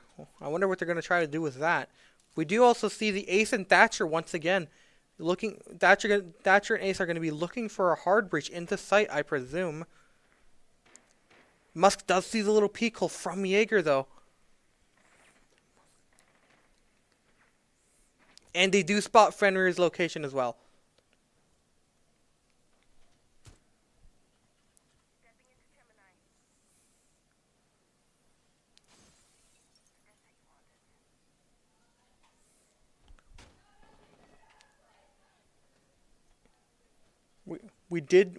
We are seeing a bit of a slower gameplay here, as we see both teams try to figure out each other's playstyle on this map specifically.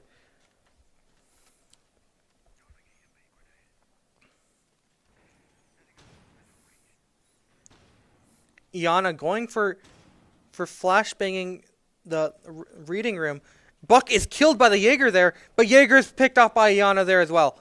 It's a 1-for-1 pick for UWRF and Musk there.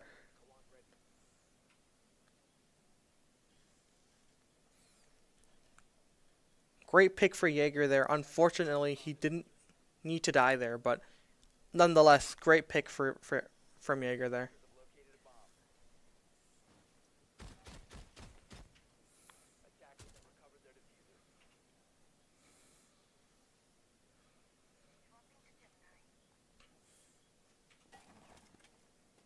Iana does spot the Fenrir on the stairs.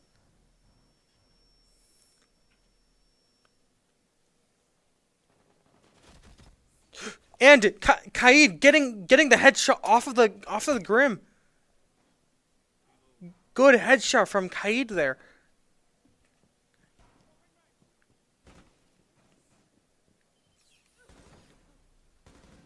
Iana getting nearsighted for a bit, but she takes out the Fenrir mine before anyone could capitalize off of it.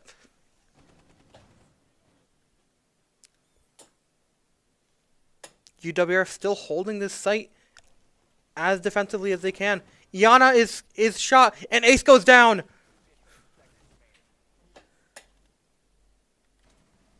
Musk has to go into the site within 9 seconds.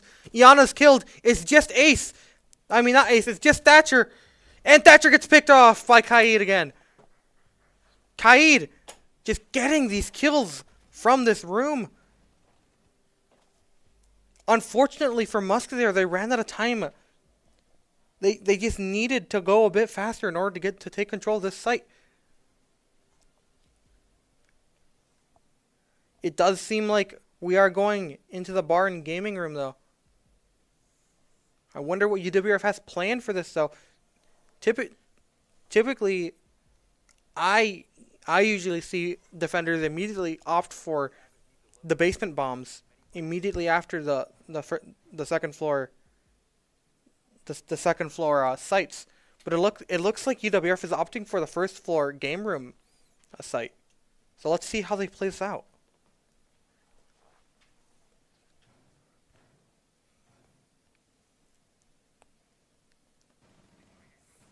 Once again, we're seeing the castle. We are seeing Solus and Goyo, though. We saw a bit of them in the previous matches. Solus was very deadly for Musk during the match on Nighthaven. So maybe we'll see the Solus pop off once again. We do see the Goyo as well. I don't think we saw much of Goyo throughout these matches. I think we saw him a bit during Nighthaven, but I don't think we saw him at all during Clubhouse. So let's see how Goyo is handled here. We also see the smoke. I don't think smoke's been picked at all. So we'll see how that goes. We also see the Jackal. Jackal, another operator that was banned in both games, but not banned this game. Or was he banned game 2? I forget. But nonetheless, it's Jackal. Solus is spotted by the drone. And will Solus leave that spot, though, or will Solus try to fight it? Solus rotates to a different spot. Trying to see if Solus tries to see if she can get a pick from the door. It seems like she can't. She is spotted by multiple drones, though. Solus is stuck in a bit of a tight spot.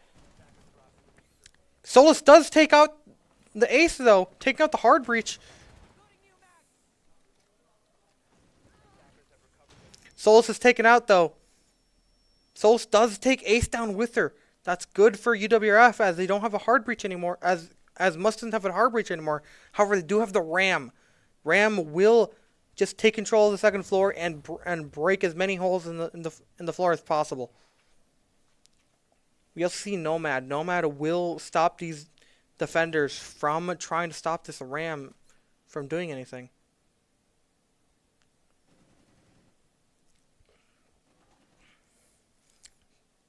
Jackal is shot through the floor a bit.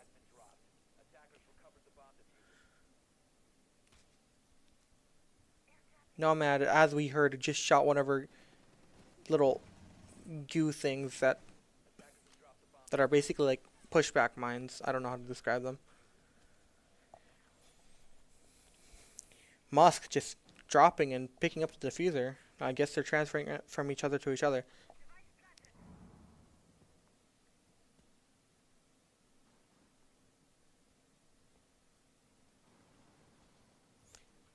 Nomad and Ram getting shot a bit. They don't die, but Nomad isn't left in a healthy state at all. UWRF are all in a healthy state. And Finka is taken out.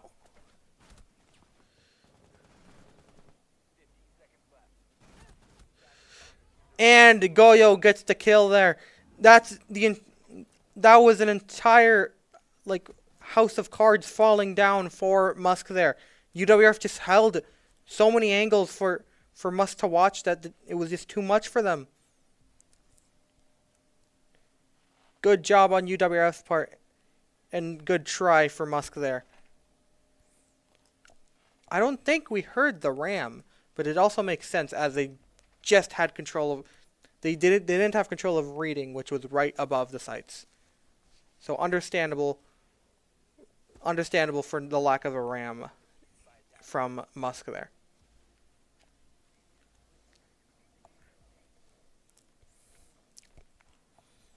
Musk opting for the double hard breach. UWRF did choose the another first floor site. UWRF not opting for the basement site once again. Very surprising for me, at least. I don't know. I like basement. Basement is fun. But nonetheless, we are seeing the switch from Zofia to Iana. We are also seeing the Osa, as well as Alibi and Maverick from UWRF. And we once again see the Jackal. A lot of switches on the attacker's end, as we see the Gridlock and the Gridlock Jackal and Buck being switched out.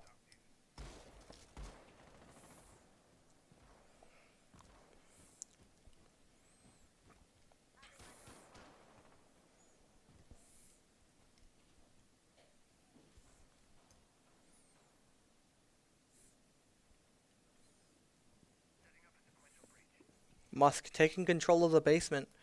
Doesn't seem like any of the defenders are down there, though. They will be trying to approach from the first floor, it seems.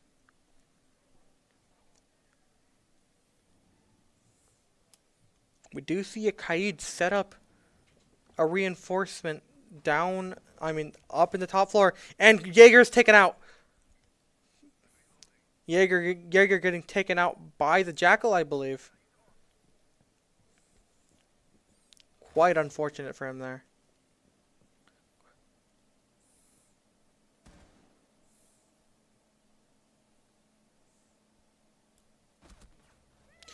And Alibi sitting in that corner, taking out the ace. There goes one of Musk's operators. It's a 4v4. Musk just locating the bomb. I presume they already knew where it was, though.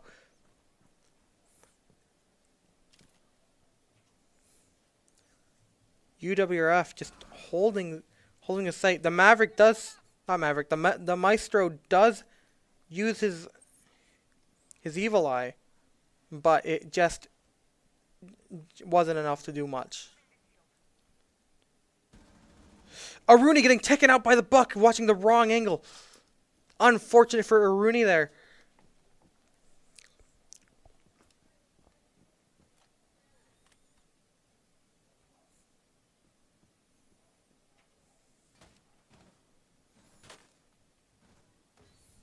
Also spotting the Maverick in the kitchen. But Kaid takes out the Buck. Osa's taken out by another operator as well. It's just Jackal and Gridlock for the defenders here. Not defenders, attackers. Kaid is taken out by Jackal. Jackal cornering Kaid into a rough scenario. Jackal rushing through the Aruni gates, not having enough time to take them out with any utility, or go around. Jackal not having enough time, and Jackal is taken out by the Alibi. Alibi and Maestro holding point.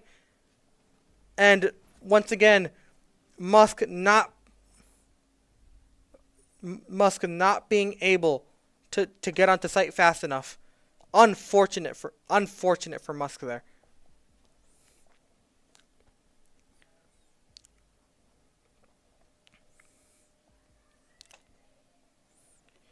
UWRF once again taking the master bedroom and the office. It's been 3 defending rounds, and they're allowed to choose bedroom and office again. We did see them hold this site pretty well the first time around. Let's see if they can hold it equally as well the next time around. We do see the Kaid again. Kaid was very deadly for Musk during the first round of this match. So let's see if he can pull off the same deadliness this time around. We do see the same operators coming from UWRF though. We do as the first round. I mean, we see the Solus once again, the Jaeger once again, Kite and Mute and Castle. These are all the same operators from round 1. So let's see if UWRF can spice it up a little, or if they're gonna do the same thing that they did in round 1. Also, a similar operator selection from Musk here. I wonder if they're gonna change anything. I wonder if they're gonna play the site a bit differently from the last time, or if they're gonna just try to do the same thing again with better success.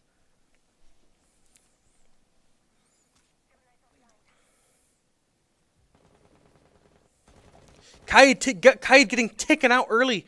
That's not good for UWRF.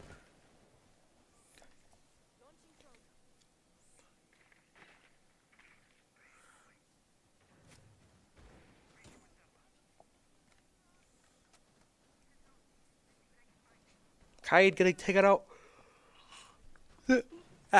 Apologies. Kaid getting taken out this early isn't very good. Solus getting spotted by the Buck. Solus does take out the Buck though, but Solus gets killed in the process. At least Buck is killed there though. Unfortunate for Solus getting caught out by Buck there.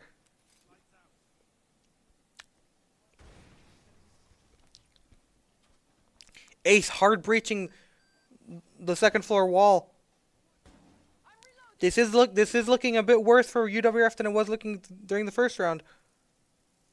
But we'll see if they can make a comeback here.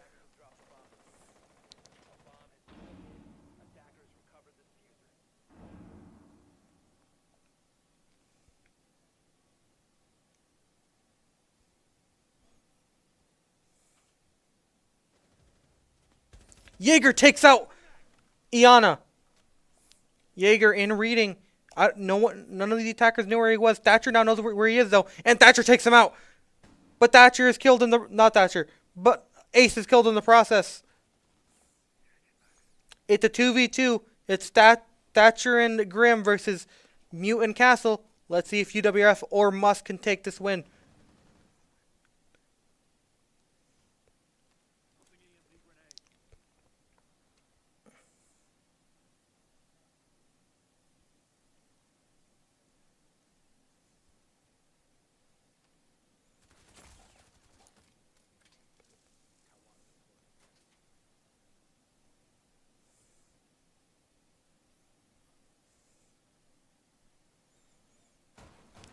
Musk having 20 seconds to get onto these sites to try to make a big enough hole. But it doesn't matter. Castle just sitting behind the piano waiting for Grimm and Thatcher to just peek the corner right into his trap. Good play on the side of UWRF there. And unfortunate once again for Musk there, not being able to get on site once again, needing to rush in order to get onto site. Very unfortunate. Once again, UWRF opting for the bar and gaming room. Looks like these players hate the basement.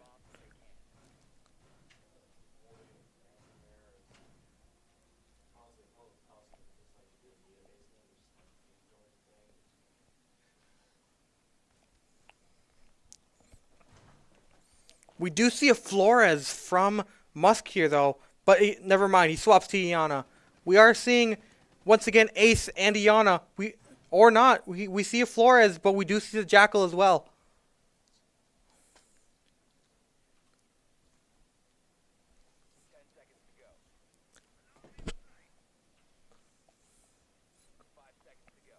UWRF once again running the Goyo. Not running the Solus this time, though. Or not Solus. I forget who I mentioned wasn't picked earlier.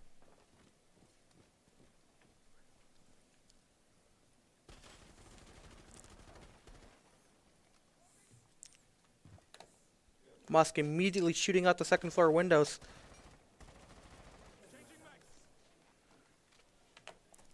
Looks like Musk wants to play this a bit faster than they were before. Sledge is shot a lot, but he does shoot Castle in exchange. It's a gunfight with these two.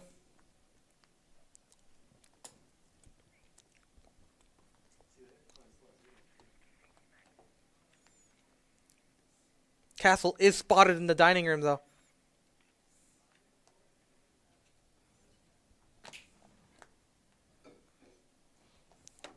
Musk is in the building now, though.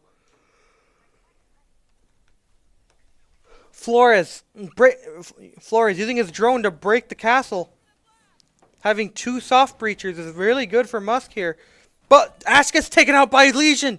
Not expecting the Legion to peek through her ash hole.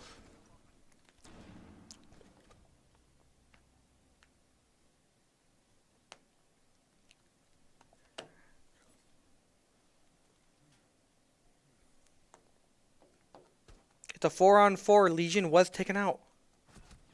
But Flores is taken out by the Goyo and peeping through a little peek hole. Goyo almost killed, but manages to escape with a sliver of his life. It's a 3v4. We do have three of the defending operators on site, though.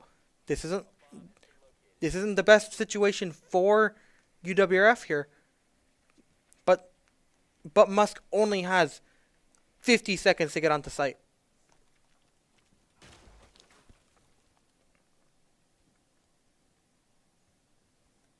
Sledge going to the first floor. If he can get into the bar, it'll be very risky, though.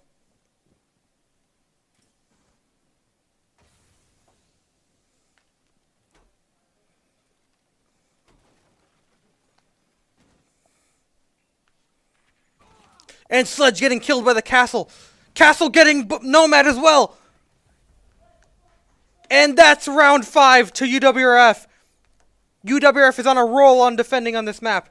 Unfortunately for Musk there, though, they weren't looking out for the roaming Castle there. Unfortunate for Musk. And good job on UWRF's part. Especially with that Castle play. Castle just coming in out of nowhere and killing the Sledge before he can even react. But I gotta give credit to that Goyo too. Goyo killing the Flores before he could even notice was great for UWRF. As Flores could have used his drone to flush UWRF out of weird choke points or cubbies like the one by connecting bar and gaming. UWRF once again opting for kitchen. They did well on this site last time, so let's see if they can pull it off once again. They do pick the Fenrir this time, though. A bit different from the last time, I believe. Or my memory could be playing tricks on me. Musk is opting for the Ram again. Hopefully the Ram can use her gadget this time, though. We did see Ram get denied some gadget use last time they were trying to use Ram. So hopefully Ram is able to do something with that gadget. They did also bring a Lion. Lion could be very useful for spotting some roamers or people moving around the map.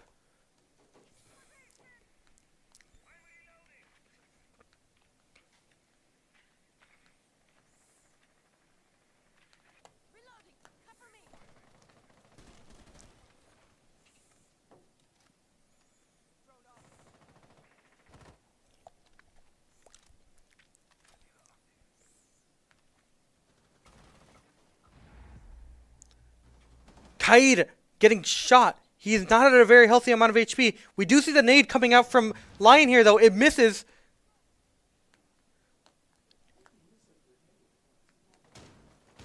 Kaid not looking very healthy here. Kaid does get killed. But Buck gets taken out on the side of Musk.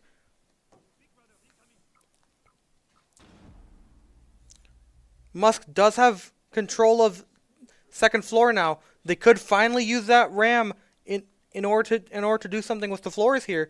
But the issue is the issue is if Ram gets picked off before she's able to do that. Jaeger is also left at 1 HP.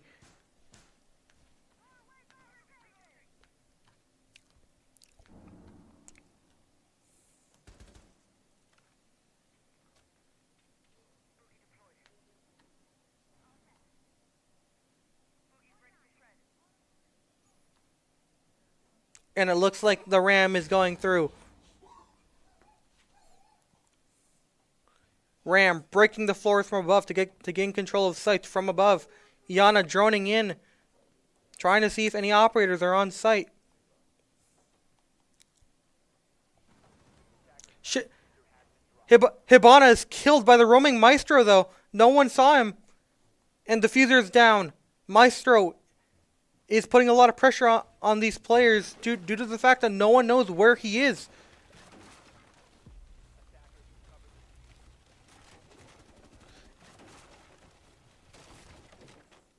Oh, my mistake. That was Fenrir. Fenrir was the one that did all that. Buck is taken out. Iana's taken out. It's only Ram. Ram still on the second floor. Was trying to get peek through the floor. Didn't seem to work. Fenrir and somebody else seem to be taking control of the point. Alibi gets headshot here, but it doesn't matter. Ram gets killed by the Jaeger, and that's a flawless defending side for UWRF. UWRF with a 6-0. Musk needs as much of a perfect defense as they had. Musk needs to play as well as they can, or they will be knocked out of this, or else they'll be over with the series. UWRF sending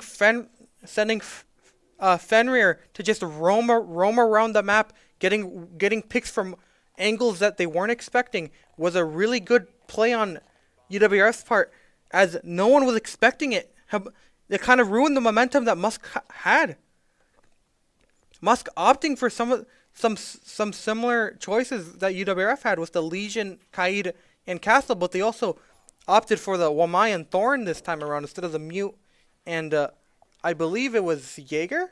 Yeah, I believe it was Mute and Jaeger. So let's see how this goes for UWRF on the attack here, and hopefully, if Musk wants to stay in this, they need to be able to hold through on these 6 rounds of defense and bring it to overtime.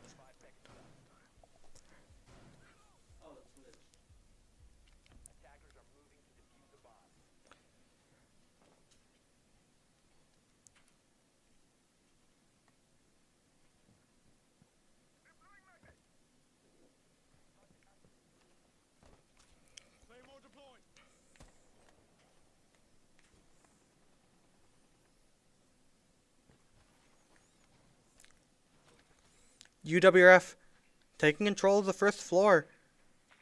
I wonder if Musk has sent any roamers this time around like they did on Clubhouse, but it doesn't seem like they did.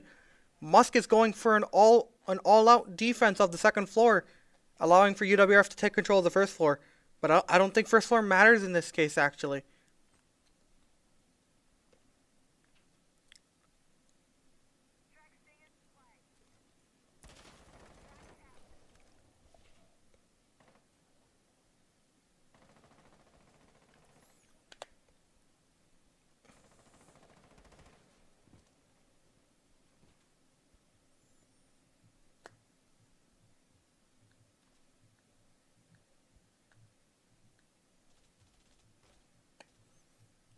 UWRF getting control of this first floor. Capital is forced to run from the thorn trap, though. He does get out with his life.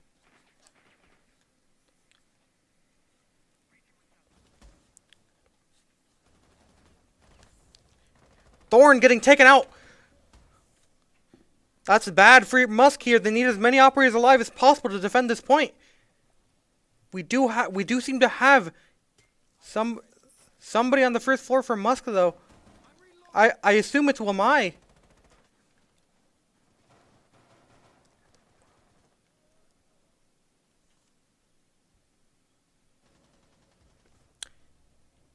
Legion getting taken out by UWRF. This isn't looking good for Musk. They need to win this match in order to keep this going. Kaid getting shot through the wall. This isn't looking great. Ace getting killed while planting the bomb. Capitao getting killed through the wall by Kaid. This is looking good for Musk right now. They just killed 2.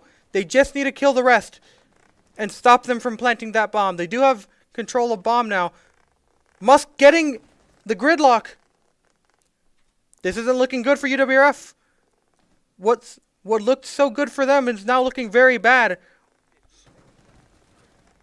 Grim is taken out from behind. And that's a win for Musk. Musk wins round 1 defense. Unfortunate for UWRF there. But hey, they have 5 more rounds to bring it back. UWRF needs to win 1 round and they can end it all. Musk needs to win 5 and bring it to overtime.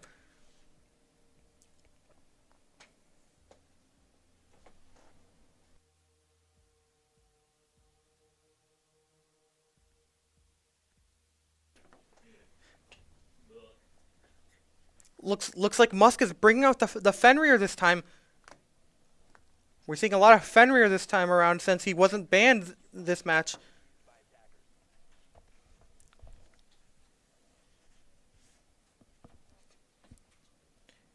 Looks like Musk also opted for gaming and bar. Let's see if they can hold it just as well as UWRF did, though.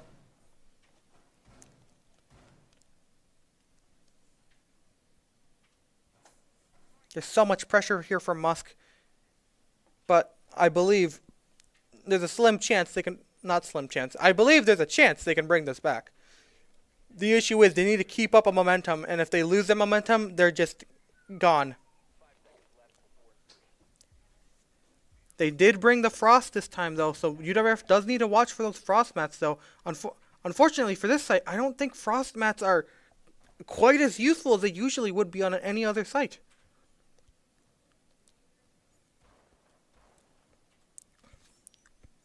UWRF bringing the Jackal. Another operator that was banned the other 2 games, but is now here.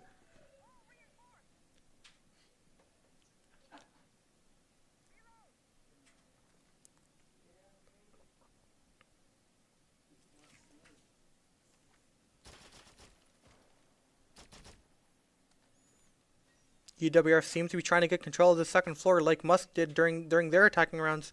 Let's see if they can pull it off better than Musk did, though, or if they'll fall into the same pitfalls that Musk did. And Wamai is taken out by UWRF, specifically the Jackal. Bad for Musk there, as they needed Wamai there in order to pull off a flank during one of UWRF's rushes. But it seems like he wasn't able to live that long in order to pull that off.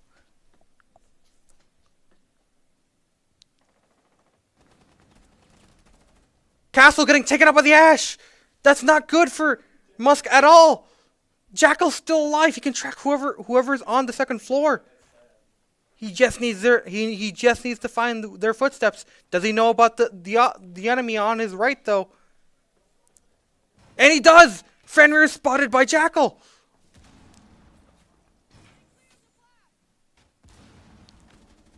Fenrir is in a very precarious spot, but he gets Ash anyways. Ash is dead. Fenrir lives. Where's the rest of UWRF here?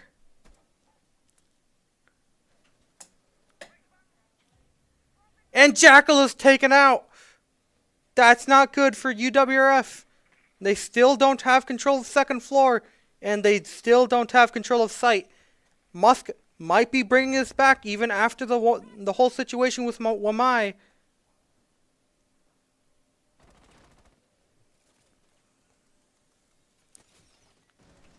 Ace triggering a thorn trap, but it doesn't matter. He doesn't get caught by it. Frost stuck in between the bar and gaming. Frost does get the ace, though. Ace is taken out. Does she know about gridlock, though? Or not gridlock. No, that is gridlock. Never mind. UWRF has 10 seconds. They need to get onto the site. Gridlock is the only one left. And Gridlock gets taken out. That's another win for Musk. They could still pull this back. Unfortunate for UWRF, they're not being able to find any way to get onto site or take control of the second or taking control of the second floor. They could have had that with Jackal and Ash, but it's unfortunately for Jackal and Ash, that Fenrir on the stairs just took them out too fast.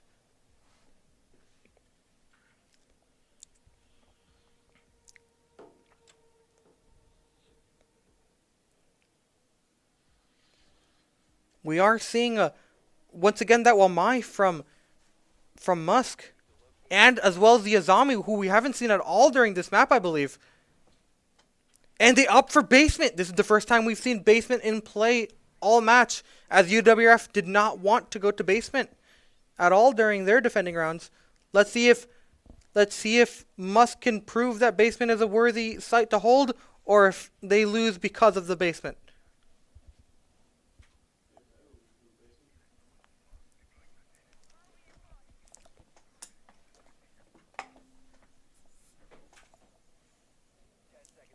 Looks like we're seeing a bit of roaming action from the Legion here.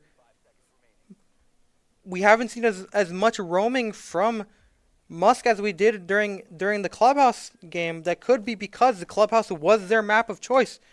But it could also be because Chalet just isn't a big enough map to pull off a roam like that.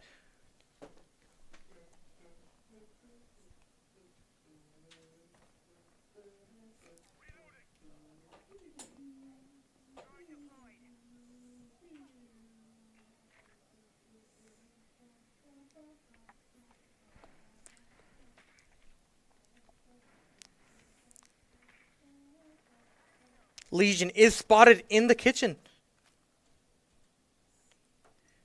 UWRF now knows where Legion is roughly.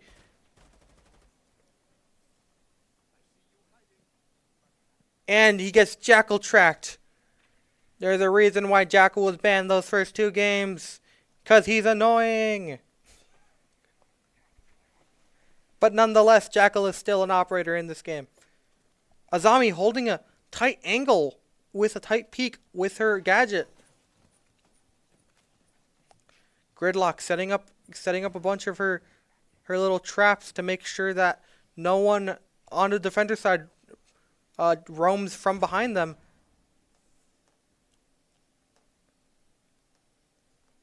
Hibana taking out that hatch into wine cellar.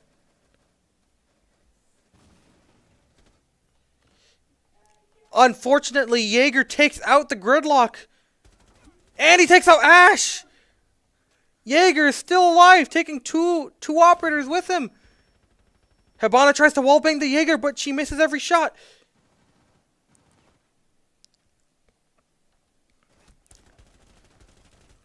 Jaeger's almost killed by the wallbang from Jackal. Or was that Ace? I could not tell. But it doesn't matter. Jaeger's stuck in between many operators, and Jaeger's killed. Jaeger not in the best spot, but he does take two operators with him.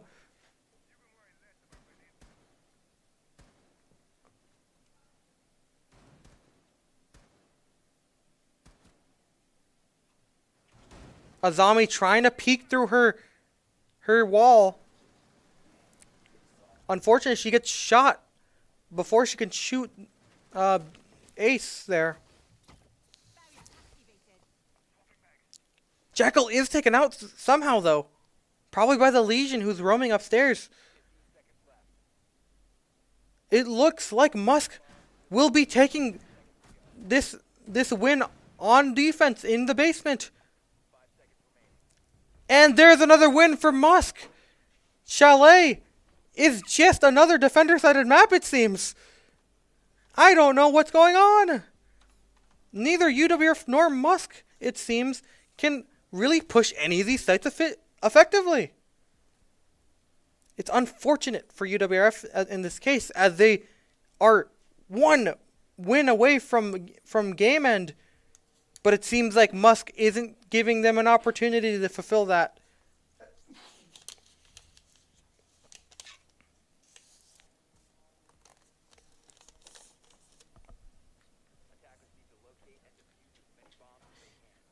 Musk bringing in Rook.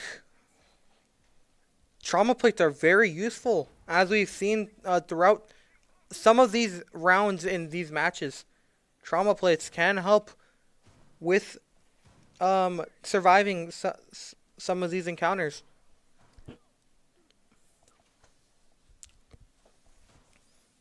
UWRF once again bringing the Jackal, as well as the Ace and Thatcher. And Gridlock. It seems like Gridlock is also quite popular with both of these teams, as I believe we saw Gridlock quite a bit as well during Musk's attacks. Attackers are moving out to locate a bomb and defuse it. Musk just needs to pull off what UWRF had pulled off earlier in order to secure an overtime with UWRF.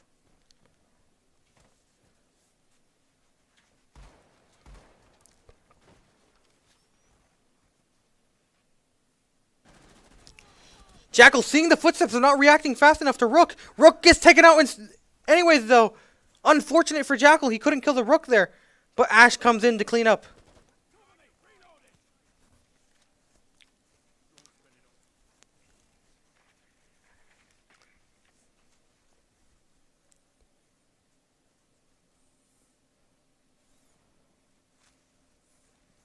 Ash coming in through the basement. Let's see if she could pull anything off from going from inside the building.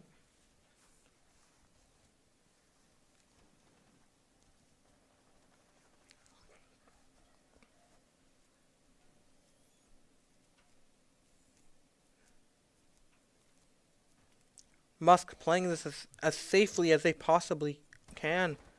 Not taking any risks with these peaks. Castle is spotted, but he isn't hit by any of Ace's bullets.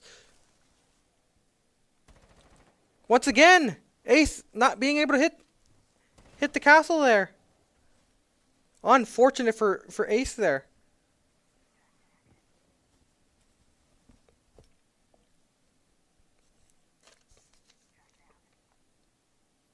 Ace sees the little peek hole that castle has made. But Ace takes out the castle. Third time's the charm, it seems.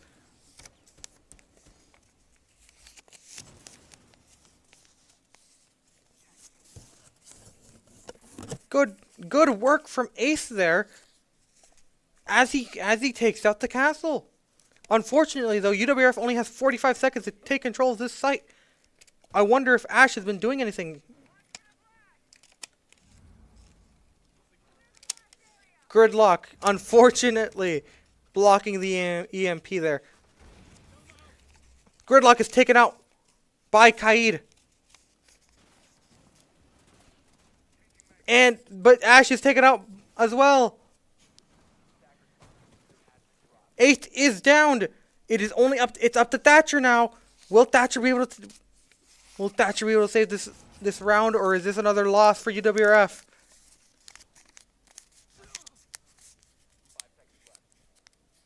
It seems like UWRF loses this round too. And we're going into round 11. It seems like a timeout has been requested by UWRF here. We're gonna go into a timeout.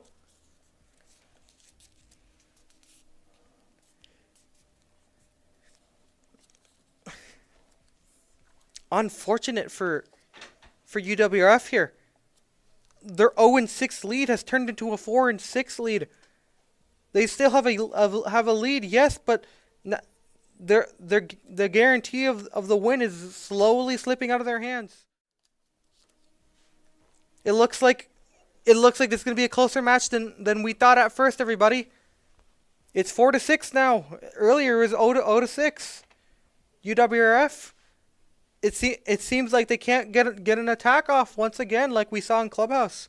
It looks like Chalet is also a very difficult map to attack on. But hey, we got 2 more rounds before overtime. Let's see if UWRF can pull this off and get the win, or if they're going to bring it to overtime.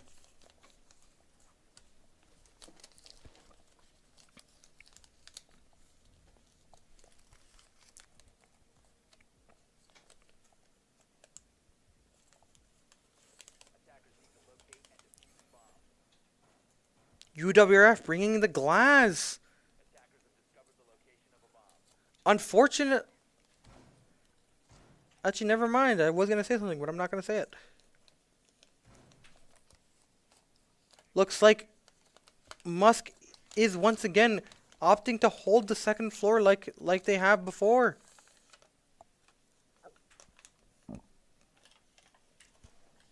Musk bringing in the usual operatives that they bring in. Wamai, Frost, Thorn, Castle.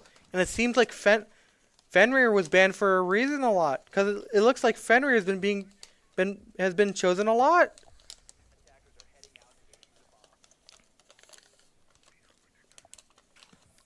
Let's see if UWRF can close this out, or if we're gonna pull out another round loss for UWRF, bringing it to a 5-6.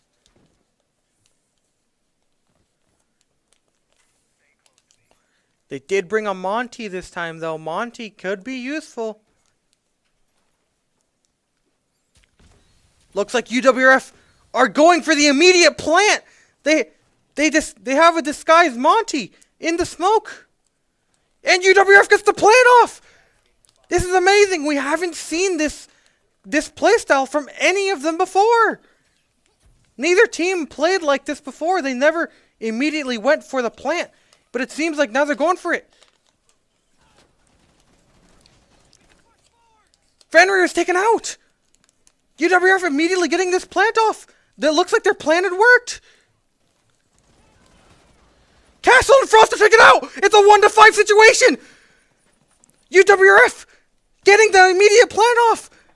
Sledge is taken out, but I don't think it matters. And UWRF will take the win. And that's the series. Immaculate plan from UWRF, immediately going for the smoke into a plant from Monty. Amazing performance there. I can't believe it. That's amazing. What seemed like such a slow burn of a match just immediately ended by such a large rush. Good work from UWRF there. And good effort on the side of Musk. Like, good game, guys. Good game. Good work That's some good shit. on UWRF's side. And it was a good attempt from Musk. No one was expecting it. I wasn't expecting it. Like, such a large deviation from the slow burn that was the attacking section for both teams, of just waiting out the clock, trying to take control of a different floor and then taking it from that floor. But no, it seemed like UWRF just said, screw it, and they just went for the site, and they just smoke planted with a Monty and a glass. It worked out so perfectly for UWRF there. I'm surprised they didn't pull it off before. But it was a great series from both teams. Thank you for watching, everybody, and have a good night.